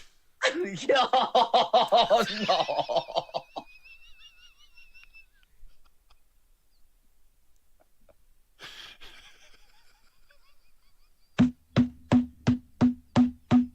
That's me tapping out. It's a great episode, everybody. Leave it like... No, I can't leave it like that. No, I will say, though, I want to talk to you about Hit Row. Have you seen anything that they've done since they've come back? Honestly, dude, I've seen very little. How have you thought about them? Have you been keeping up with them? I'm going to be as honest and brutally honest as possible. I think that Ashanti the Adonis is the only star in this group right now. Damn, because they had a lot of eggs in the Top Dollar basket in the first run. Dude, Top Dollar has looked sloppy as fuck since returning. Damn. He moves slow as hell. I'm pretty sure I've seen a few GIFs of him botching simple moves. He just isn't doing it at all lately. It's like, I don't want to say he's phoning it in, but it looks like he's phoning it in. Oh God, damn, that's rough, man. I'm guessing BFAB is still green as hell. Oh yeah, like I don't think she's worked a single match since she's back though. Okay, well that's fair enough. I like Ashanti though, man. At least we're getting something redeeming out of it if that's the case. I want Ashanti mixing it up with fucking Ricochet and Mustafa Ali and Nakamura and shit like that. Yeah, that sounds awesome, man. You got me sold on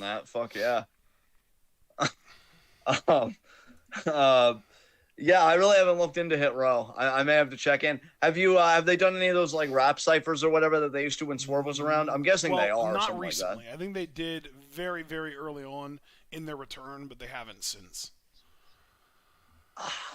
I feel like I don't have a right to talk given that I haven't kept up with them, but just from what you're telling me, it really does seem like that Swerve was kind of the discipline of the group, probably because I don't know if it was his brainchild or what, but like having him at the head at the time before he went to AEW, it's like, okay, guys, this is what we're gonna do. This is our image, everything else. Well, yeah, it comes off like it was his pet project, and he brought his friends along for the ride, and now he's gone, and they're just kind of coasting off the initial success. Exactly.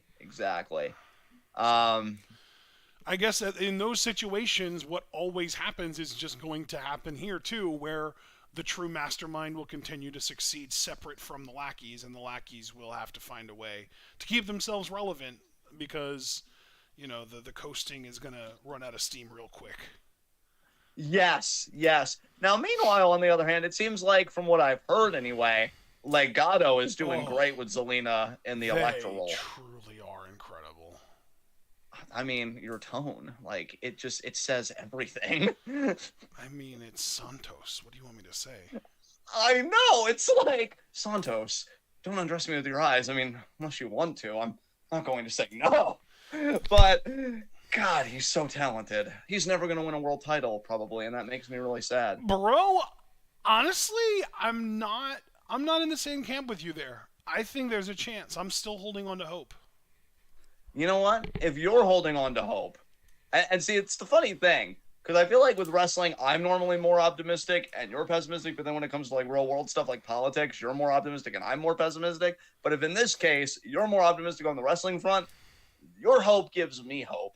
And I'll tell you why, though, dude, because I think we're in a place now where Triple H, and we've seen this play out on his product, on NXT, Triple H understands the value of Latino stars. Yeah. So at the very least, with them building up the US and IC titles like they are world titles, I think Santos is a future one or both of those, for sure.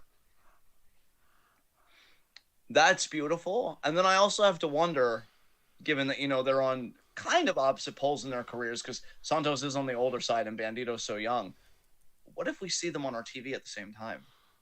Like, what do we do? But that can't happen. They're not on the same product.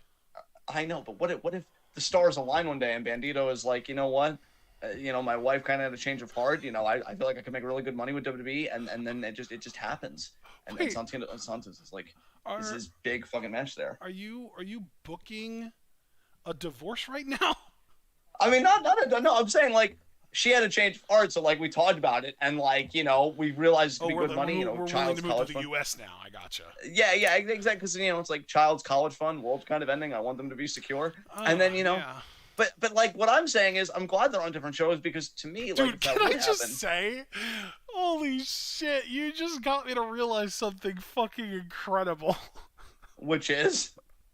The Republicans want to build the wall to keep the Mexicans out. Meanwhile, the Mexicans are literally going out of their way to avoid higher paying jobs because they don't want to move here. Yeah. Fucking hell. So, yeah, Bandito's wife is like, oh, honey, I know you need to make more money, but, God, I don't want to move to that shithole. We want to stay here in our nice, beautiful home in Mexico.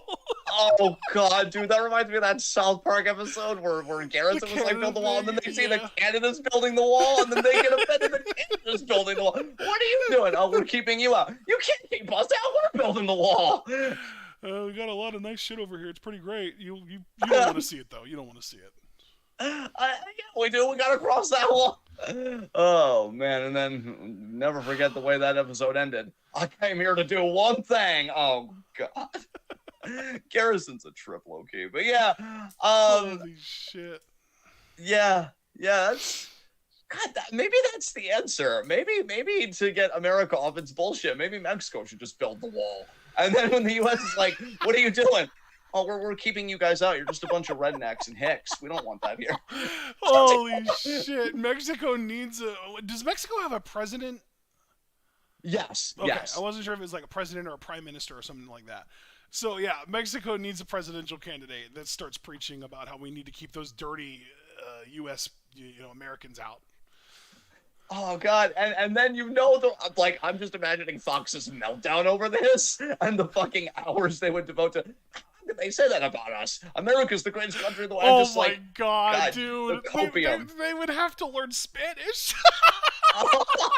Dude, never forget when Cory Booker tried speaking Spanish to win voters. Bro, Fox Oh News having to learn Spanish to perpetuate their anti-Mexico racism is the greatest thing that's ever happened. Oh my God! Somehow this just feels like a really fitting endpoint for our first episode of TWitWoW in Review. That's incredible. The Mexican Yeah. presidential candidate is cutting a speech talking about how horrible the U.S. is and how we need to keep their people out and how they're not sending their best people here. They're sending murderers and rapists and drug dealers. And the next thing you know, Fox News has got Tucker Carlson on there like, see, what he said here when he said NS El Baño is actually, no, like he's actually trying to fucking translate the Spanish to the voters. Bro, I watched enough Tucker Carlson to know that he'd be looking at that Spanish because every time a guest talks about something he doesn't understand, he gets this look on his face like he's watching a male seahorse give birth, which completely goes against his notion of second grade biology. So he'd be looking at that Spanish like, the fuck is this? This isn't American. And like, dude, that's why, like, to bring it back to wrestling for a moment, that is the anti-American heel that I could believe in. One that is anti-American, but for the right reasons, and people get pissed at them because it's true. Because most wrestling fans, I'm actually curious what the political divide would be among wrestling fans. It's probably a lot different today than it would be in the 90s, where it probably was more blue collar, like conservative, whatever. But like, it's still, even I so, guarantee you, it's still vast majority conservative, bro. but still, like, dude, just imagine.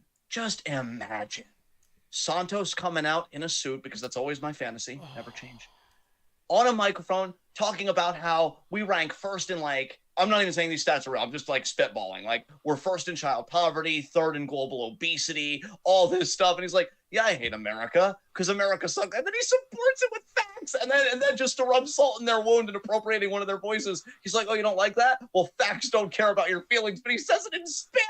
And then he just leaves. What'd you just say to me? Oh, he said Ben Shapiro to me in Spanish, but no. And like, yes, we need anti-American heels that are properly anti-American. Dude, have you ever seen the American males? That sounds familiar, but I'm going to say no. I'm gonna say no. Was it WWE or was it WCW? It might have been WCW. It was WCW. This might not be what I was thinking of, actually. No, it's not. Shit. There was this tag team, and I don't think it was the American males now that I think about it, but there was this tag team it was either the late 80s or the early 90s, who, like, you know how in wrestling you get vignettes where you get to, like, hype your character, and, like, we got the Kazarni vignettes and, like, the Carlito vignettes and the Razor Ramon vignettes and stuff like that. They got vignettes where they talked about how much they loved America, and they were being complete shitheels about it. Like, they literally were talking about, oh, I love America because there's a burger joint around every corner, or, because the women always pack on a little extra weight, and I love that, more cushion for the push. Basically making fun of all of the worst traits of stereotypical Americans while acting like they loved it. That literally happened in, like I said, like the late 80s or early 90s. That was a fucking thing already. That already is a thing. We need to revive it, dude. We need to bring it back. Bless gimmicks that were way ahead of their time, honestly. Like, that's beautiful. Because, yeah, you want to sell me the foreign heel? Let him be a heel because he's bold enough. Dude, and that's the funniest thing. I'm pretty sure they were French. That's amazing. Like, they were fucking white dudes saying all this. It wasn't even like, they got like Latinos or black dudes or anything. They literally got fucking white French dudes to come in and talk all this shit about the US. It was amazing. God, yeah, you'd get like maybe even like a swagger character trying to come back at Santos. Yeah, I bet you didn't even come in this country the right way. Oh, the right way? Excuse me? Did your ancestors have to go like over Wall and Ellis? No, they just got in a boat and they showed up. Yeah, cry me a fucking river. Like, just keep going at him with facts, and then that's the healdom for that base. It's like we can't respond to these, so we're just gonna have a lot of feelings, and like, yeah, nobody gives a shit. God, that needs to happen now. I feel deprived. So hopefully one day Santos or somebody gets to do it. I want Los Lotharios to get this gimmick. Yes. Yeah, dude, that'd be fucking amazing. Are you kidding me? Yeah. That'd be great. Especially because, again, you said it was a tag team originally that did this. What a tag team in the fucking division. And, like, oh, God, I love it. I love it. But see, this goes back to the whole point I was saying about, like, our undercard. I even wonder if media is being used as effectively as it could be in getting over the undercard. Because a tag team making statements like that, and honestly, I don't even know how I would shoot it production-wise. Would I want to make it seem like they're genuinely having a conversation about the country? Would I want to make it very clearly look like a bit, like maybe cutting up places they go to? Like when they comment on the women, maybe they're going to the beach and they're seeing a woman that's a little extra thick on the beach getting a suntan or whatever. I don't know how I'd want to approach it, but like stuff like that should go viral, especially in this day and age. Dude, people are frothing at the mouth. Your son is a genius. It was the fucking Rougeau brothers. It was the fabulous Rougeaus. Oh, that's amazing. Great job, son. Yeah, dude, I'm reading a Wikipedia entry right now. The Rougeaus developed a facetiously pro-American gimmick, billing themselves as soon to relocate to Memphis, Tennessee, and using the theme song All American Boys. The theme song, an upbeat rock number sung by the Rougeaus themselves, would further rile the fans by claiming their affinity for white bread things like preppy hairstyles and Barry Manilow's music. The bridge of the song, in French, admits that they're aware that the fans despise them, slyly confirming that their ingratiating demeanor is phony and done to mock the fans. To draw even more heat, they would have comically small American flags and try to start a USA chant just to annoy the crowd. We fucking need a take on this today. We do. We 1,000% do. Oh incredible. My God. And amazing. It was the 80s. It was the 80s thing. Because they literally disbanded in 1990. So, like... Yeah. In the grand scheme, it's not even, like, all too long ago. Like, we can do this again. If they did it back then, no reason why we can't do it now. And that's why I love Ali's promos and stuff. We need characters and gimmicks, whether they're being ironic, unironic, whatever, but that really get your hands in the dirt of what's actually happening in the world, whether in terms of pop culture or just culture, you know, and just like use it for something. Like Ali being a former cop and talking about racism and police brutality and stuff like that should have made him a top babyface. That should have locked his spot fucking up. I don't even care that he got injured at one point from Orton and stuff. He should have kept that spot just because of not only his promo work, but what he was talking about in those promos. A heel gimmick like that, dude, sounds freaking amazing. In a country that elects the likes of Marjorie Taylor Greene, and I don't know if Bobert's race is still going on because I am so confused about the status of that, but women like her as well that openly say, like, oh, you know, God should be running the government, not the other way around. Yeah, you deserve the derision and the mockery that you fucking get. Mm-hmm. So get a heel to do that and get that base riled up, because that base, which I'm sure Linda McMahon also appealed to in her time in politics, is going to be very emotional about it. How dare you make fun of me and my God? Oh, yeah. Get over it. I want heels like that. I want characters like that. That sounds fucking amazing. We need to be doing that yesterday. Yeah. Because this whole, I'm a foreigner and I hate America for purely abstract reasons, and then here comes the guy that's supposed to be the avatar for freedom, when an actual foreign heel would force you to look at yourself and say, in spite of all those flaws, you're right, but we're still great because look at what our youth are doing in record voter turnout. Look at how they help the homeless or whatever. And then when you have the heel mock them for that, then they're really an asshole. So even if you want to still be pro-America at the end of the day, there's a way to do it that's more genuine and more thoughtful and more heartfelt than just, we're great because of our freedom. Oh, I'm sorry. I thought I was watching a wrestling event, not a Rick Santorum press conference. Jesus Christ. Yeah, so that's gimmicks, folks. Somebody literally put Santorum in Urban Dictionary as like lip scum, basically? Pretty much, yeah. It was amazing. You know, and honestly, ever since then, I've noticed we haven't heard from him. No, so not at all. It ruined his entire career. Someone needs to do that, but for DeSantis. Yes, I want to thank the Saga community for just getting rid of Rick Santorum. I am forever in awe of your power, and I really can't wait for you to do it again. Also, shout out to Lindsey Graham for crying over Herschel Walker, having to go to a runoff with Raphael Warnock. That was hilarious too. Oh my And see, that's what I mean though. America's a fucking clown show today. You can't even the foreign heel beyond the racism and everything else. It's already been tread to death. Put that huge ass elephant in the room. It can't even work today because again, they're right. Like you can't even look at this country and tell me like, oh yeah, no, they're totally wrong.